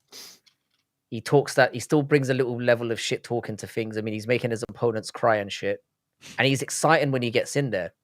He's a combination of like fun to watch, like a bit retarded, but then like, it's just a war every time he goes in there. So he has a little bit of everything. And I think having him as the champion with the activity and all of that, whereas Hamzat, you know, he's going to get the belt and then you're not going to see him for a year and a half.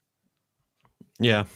I just wish they pushed him a little bit more. And what I wish the UFC did was, I wish they did like fighter documentaries. I wish outside of fight camps, I wish they were sending media teams to sort of, or even way before when they first start the fight camp, those first few weeks, not this embedded shit. Oh, embedded needs fuck off. Yeah, it's awful. It's always in Vegas, and it's always Trevor Whitman and fucking Justin Gaethje running up fucking Red Rock Canyon all the fucking time.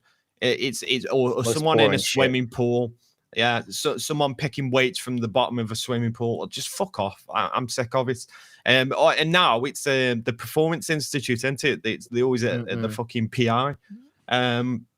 What they should do is they should send the media teams to those first weeks in fight camp. That's what I want to see. Yeah, I'd watch that. Yeah, I'd do that. I'd watch that as well. I think we need to go back to the good old, like, it's just, we're not going to get there. UFC is too mainstream now. We're not going to get the fun old days where you just have drunken fucking idiots in a house showing no behavior, pranking each other, and, you know, having fights inside. We're not going to get that kind of style anymore. It's all very mainstream, legit, sanitized. It's a sanitized, watered down product now. I mean, at one point, I did think Block Acid were going to be that the guys that were going to change it, but they never got the traction I think they deserved. And if you've never checked out some of the videos, go on their YouTube channel. Some of the content that they've put out, like they've done like documentaries on Leroy Murphy. I think there was one on Guram Kutalada. There was the Alex Pereira documentary, I think they did. Or did they? No, but they did the Smash Bros series. If you never watched that, it's worth going back and watching. But they did some good stuff. They did some good stuff. It just never really hasn't quite taken off yet. Yeah. It doesn't look like it will at this point, which is a shame. Yeah, I think they did something on Marab as well. They were covering like some, and their documentary style was absolutely phenomenal. Like proper capturing fighters in their cities, in their gyms, not this embedded shit where it's all UFC branded. It's just like at the PI and it's in Vegas. It's not fighters in their setting. But yeah. Yeah, I think it would be an interesting twist on things. I don't know. We just need to see more. I don't know if it's I think it's Oh, you I'm know just what was worried for the good though? future. The one thing that the UFC did do that was good, Fight Law. Fight Law was really fucking good. And what happened to that? They did it was just like a mini series, wasn't it? I'm sure they did like 6 episodes, was it? And if you've never watched that, I urge people go fucking watch it. Incredible. It was on Fight Pass. I don't know if they put it online now. It was like an anime, like a sort of. It looked like shitty animation, but it was really good, wasn't it? It was sort of like. Yeah, so they did the You'd really Bruce benefit Buffer. from that as a newbie on the scene. You'd love that because it kind of goes into some of the funny stories that came about with. It was when Bruce Buffer was scrapping in an elevator. Yeah, I think it was one of them they did. Yeah, that was a good one. Yeah, that was phenomenal. Yeah, I'll check them out. Yeah, it's a good way of catching up on some lore. Like I like some, like those little tidbits that you wouldn't really find spoken about anymore, but it's just out there. Yeah. I need all that stuff. That's what makes me a casual, not knowing. Mate, you'll be overtaking all of us by the end of the year. It's one of those MMA. Once you get into it, you pick things up really quickly. I can't find it. They've taken it off. The UFC had it on their channel, but I don't know where it's fucking gone. What a surprise! That pisses me off. That was a good series. Oh, it was good. Yeah, I feel like we need a change in everything because I feel like the commentary is horrible as well. They need to just mix it, or at least have alternate commentary where you get like just some. I don't know. Get Uriah Faber and Snoop Dogg back. Like fucking hell, that was incredible, man. There's no technical feedback in the commentary. Like they're not educating you. They're just, it's like, when I listen to the commentary, it's like they're just sort of saying the right things, going along with emotions, hoping for a big knockout, trying to themselves go viral by overreacting to it. Yeah. That's why I want them to educate me. I want to know what moves are happening right now and stuff. So that was what was good about Uriah Faber and Snoop Dogg. So Snoop Dogg would say the maddest thing, and then Uriah Faber was literally educating him while the fight was going on. Like the pro and the casual setup. They should do that. I want that. I want the education. Like honestly, you're watching football commentary. The commentator is telling you why something's good. He's explaining it to you. In other sports, in case it's lost on you, what was good. UFC hasn't got any of that. How's a casual supposed to get into this sport?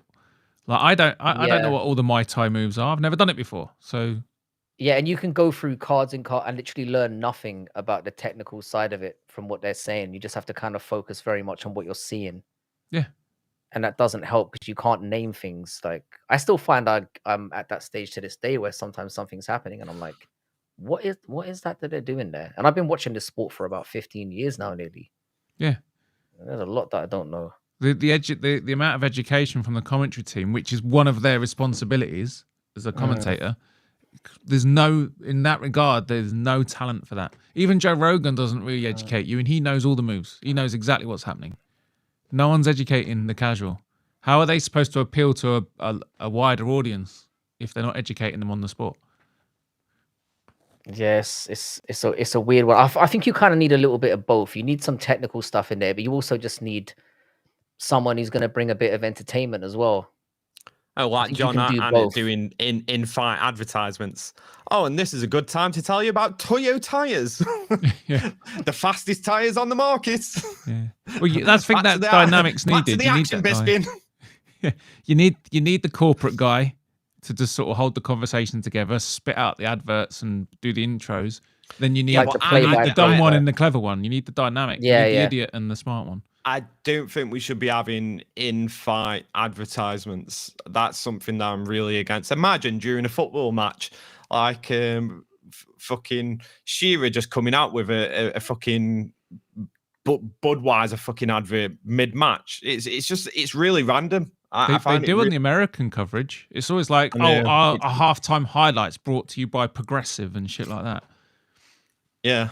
I mean, I don't mind like in between. It's like, but during the actual fucking action, you don't want to hear fucking advertisements. But America are mad for that, aren't they? They're like over the top for adverts and advertising.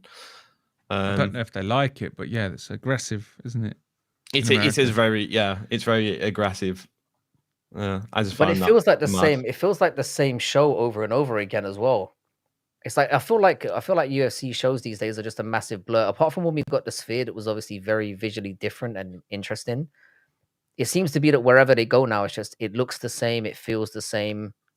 Yeah. It just feels like one blur where there's nothing distinct about it. If you watch the YouTube clips from well over 10 years ago, it's exactly the same as the coverage today. 100%, yeah. And it gets very samey.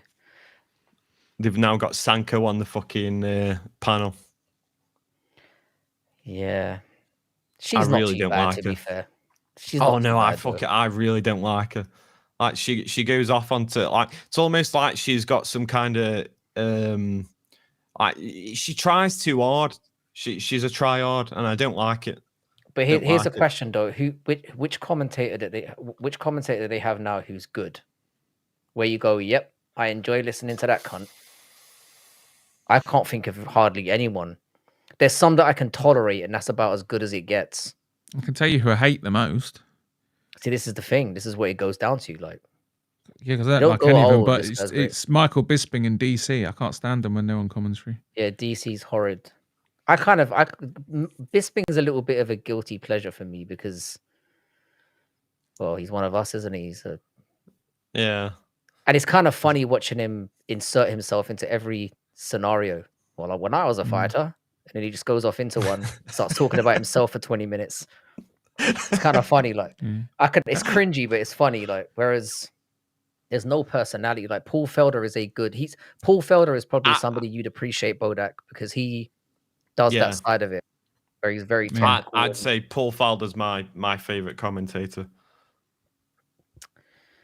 Yeah, but nobody's looking forward to hearing what he has to say on a Saturday night either. It's just it feels like just like I said, just a sanitized over and repetitive product. I can't stand Joe Rogan because he makes every single fighter seem like that. The guy could limp out like battered and bruised, and in Joe Rogan would be hyping him up, telling you not to count him out, how he's still dangerous on the feet and all that. It's like the guy's got his arms chopped off. He'd still be hyping him up. So I don't trust anything Joe Rogan has to say because I don't feel like he's commentating. I feel like he's pushing a product. Always. He's always pushing the UFC product, and every aspect of it is great. And you have to know how great they are all the time, even when they're clearly shit. I mean, you're right, but I mean, the UFC made him.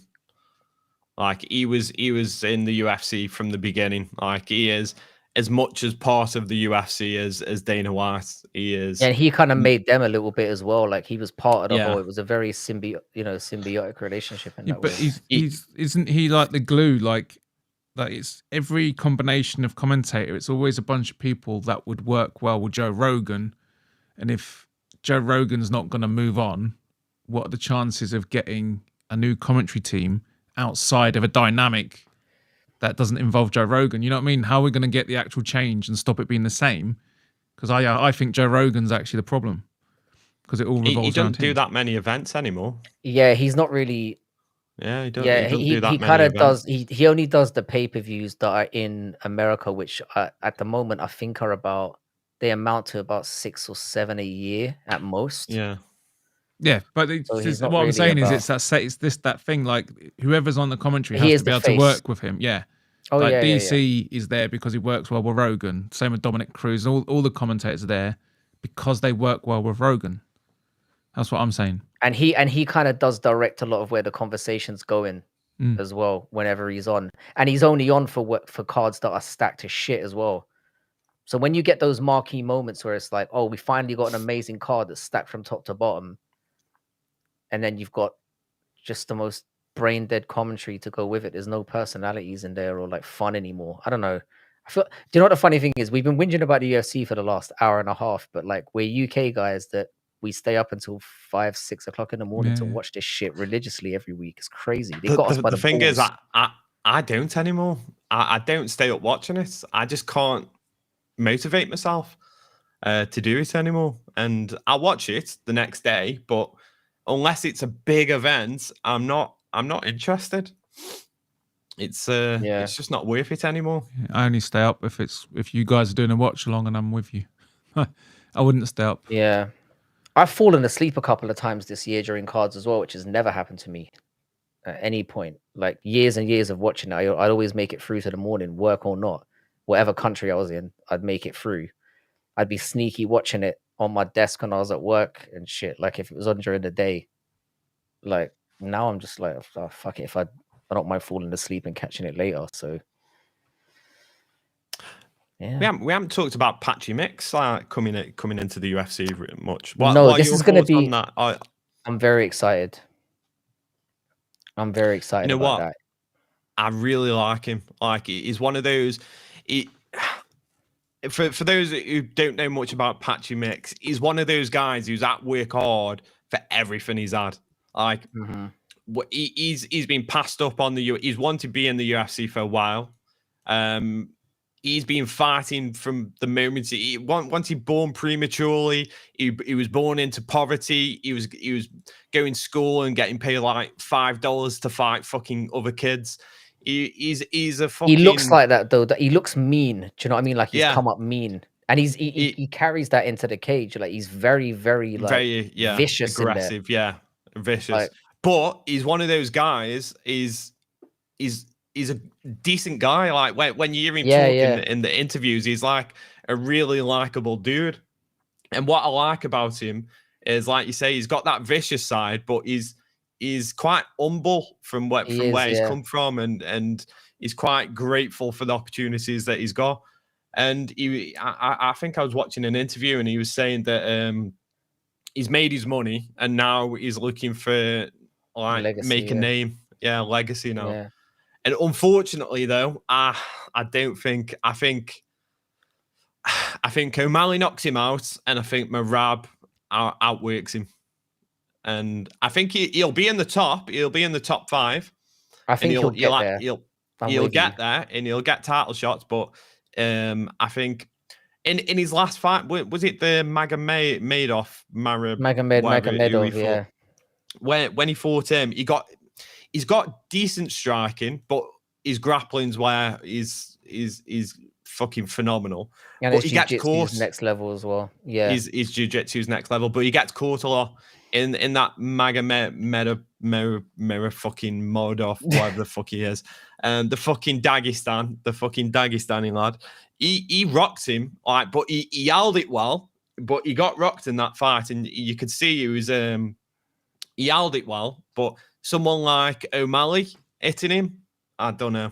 I think O'Malley wouldn't be able to handle his grappling. That'd be the thing. I think Merab would probably be the constant pressure. But I think would be telling.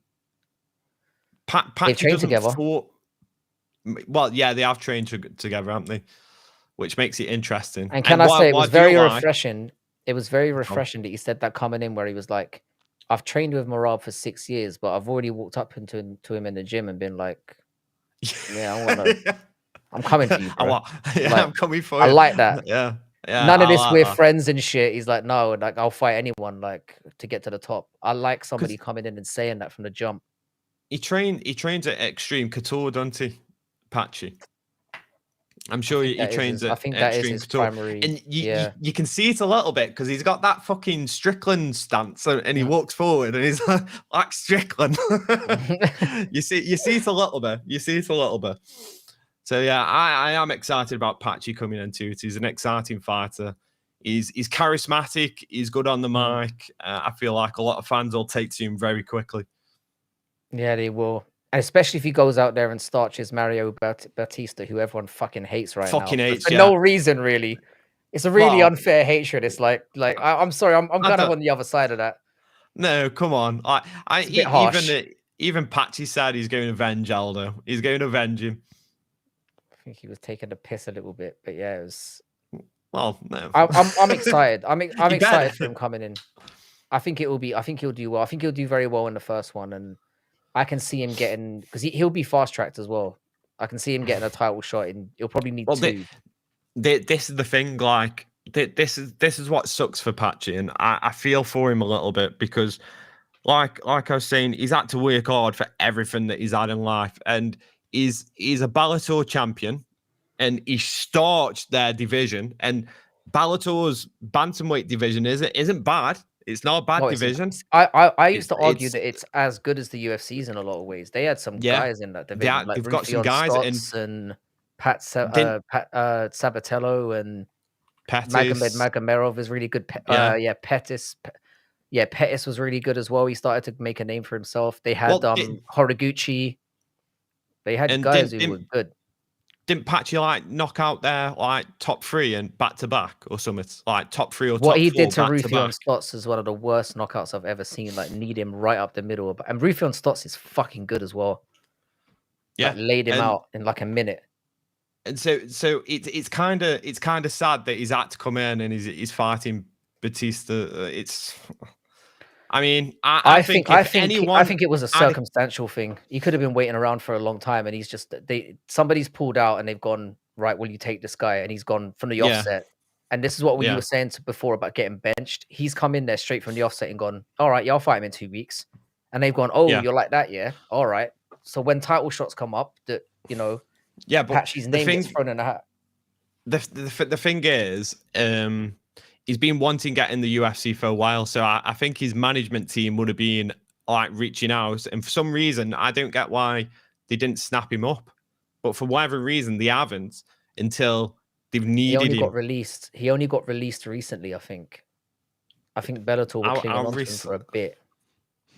I think he only got released from his contract relatively recently, from what I understand. Because I think he was asking for a fight for ages, and they just weren't giving it to him.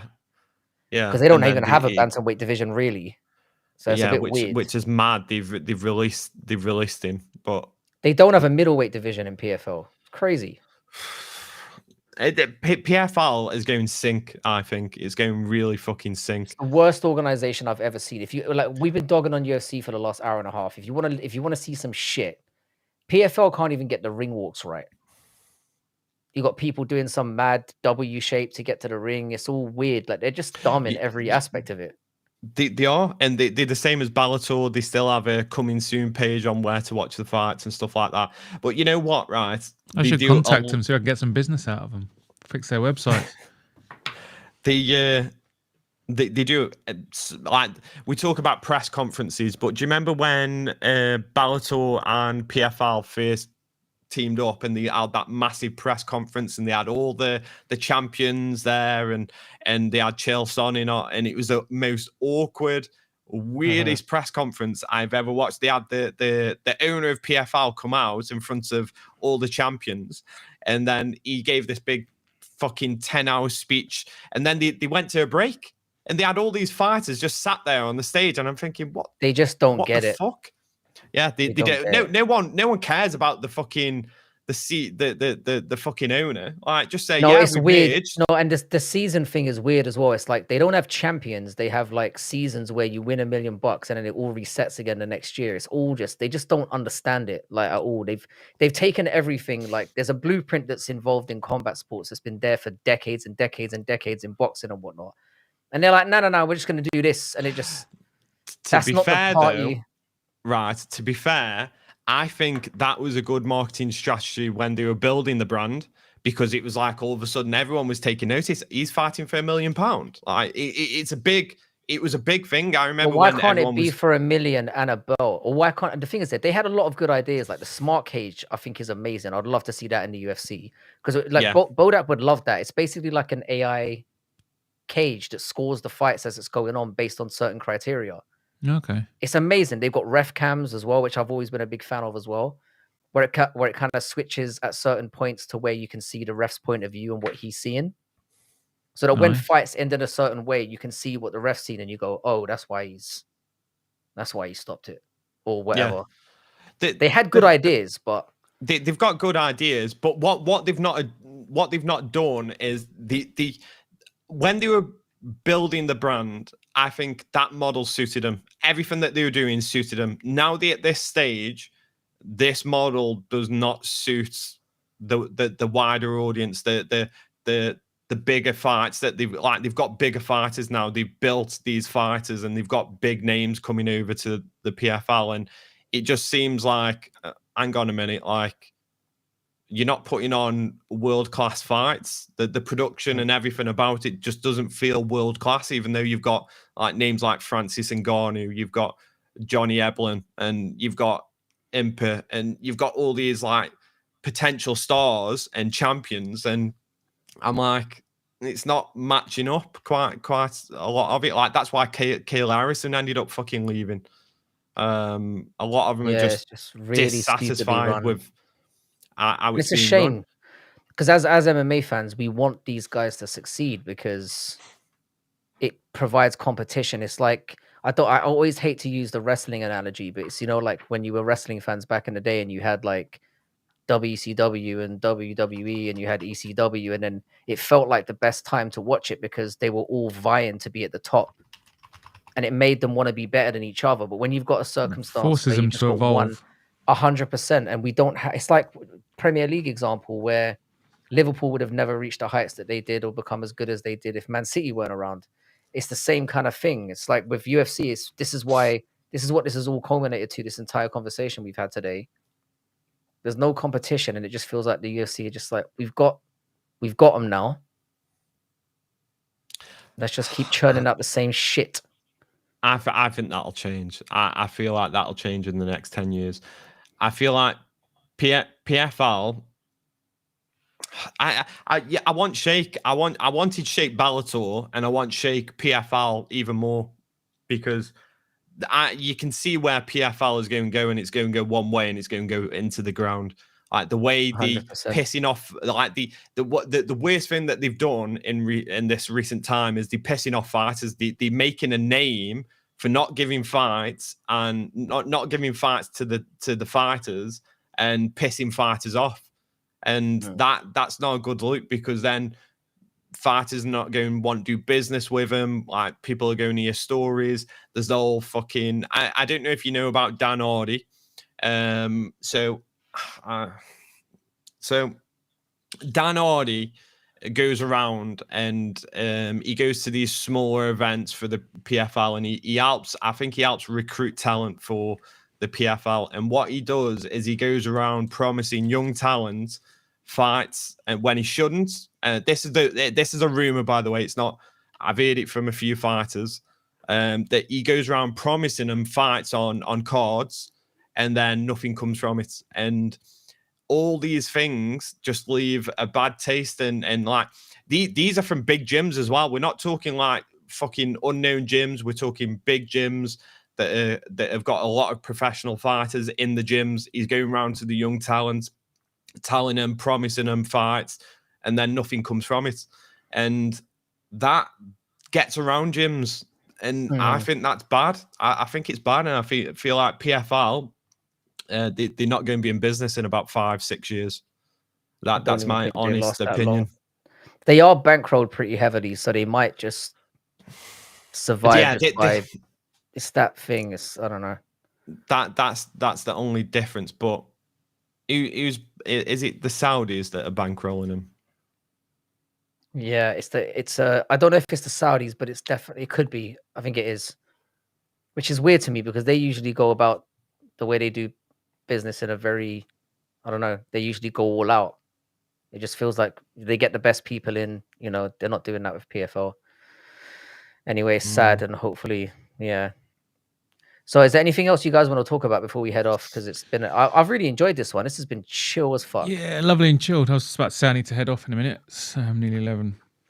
But yeah. Yeah, you're heading on tonight as well, aren't you, Bodak? Nah, I'm going to skip tonight. I'm going to get back to my old schedule after this weekend. I'm going to go back to Sunday, Tuesday, Thursday. Go back to my little short streams. Cool. I think they're more manageable, isn't it? Like it's just Yeah.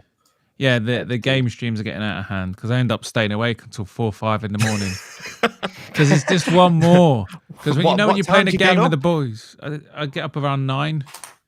Oh, fucking yeah, that's rough for me. I could not do that. Yeah, but it's like when you're playing online with the boys, it's like one more match turns into 10 more match. You just always have one more match. You can't help it. This is why I'm afraid of getting involved because I know I'd so be the same. addictive. I'm like, especially after you just get beaten as well. You're like, I'm so close. I can beat this fucker now, and then you just you keep going. The worst thing you can do is try and end it on a win because you end up going on a losing spree for 10 matches and it's another hour of your life gone. But it's such a good game. That's what I mean. That rush mode is goated. When you got your mates online, what a game mode to play FIFA on. I'm gonna jump on it sooner or later because I just think it would be but then I know I'm just gonna be wishing my life away. So I don't know. I need to really think about this. That's why I haven't pulled the trigger yet. But time wasted having fun isn't time wasted, so it's all right. True. What about time wasted not having fun and just playing games and being frustrated as fuck? Well, yeah, you should reevaluate your life choices, but yeah. Yeah, for sure. But as always, boys, I appreciate having you on. This has been real good. I've enjoyed the fuck out of this. Me too. And me. It's been actually productive. We've got so much done that we're finishing stream before 1 a.m. on a Sunday. So that's a fucking win. I know. We should actually start planning these instead of just going on and just talking shit. We should actually think about what we're going to talk about. That might be a way forward next time. You just need a few topics beforehand so you can get some opinions together. That's it. Yeah. But thanks as always to you guys. If you're not subscribed to the Bodak Show, then please do so. And obviously, Brutally Honest MMA, the ats are in the banner down there. And I guess we'll see you again next week. And you'll probably see us all popping up during the week at some stages for different shit going on. Thanks very much, boys. Peace. Have a good one, guys. Thanks to all the chat as well. Take it easy, guys. We'll catch you for the next one. Go.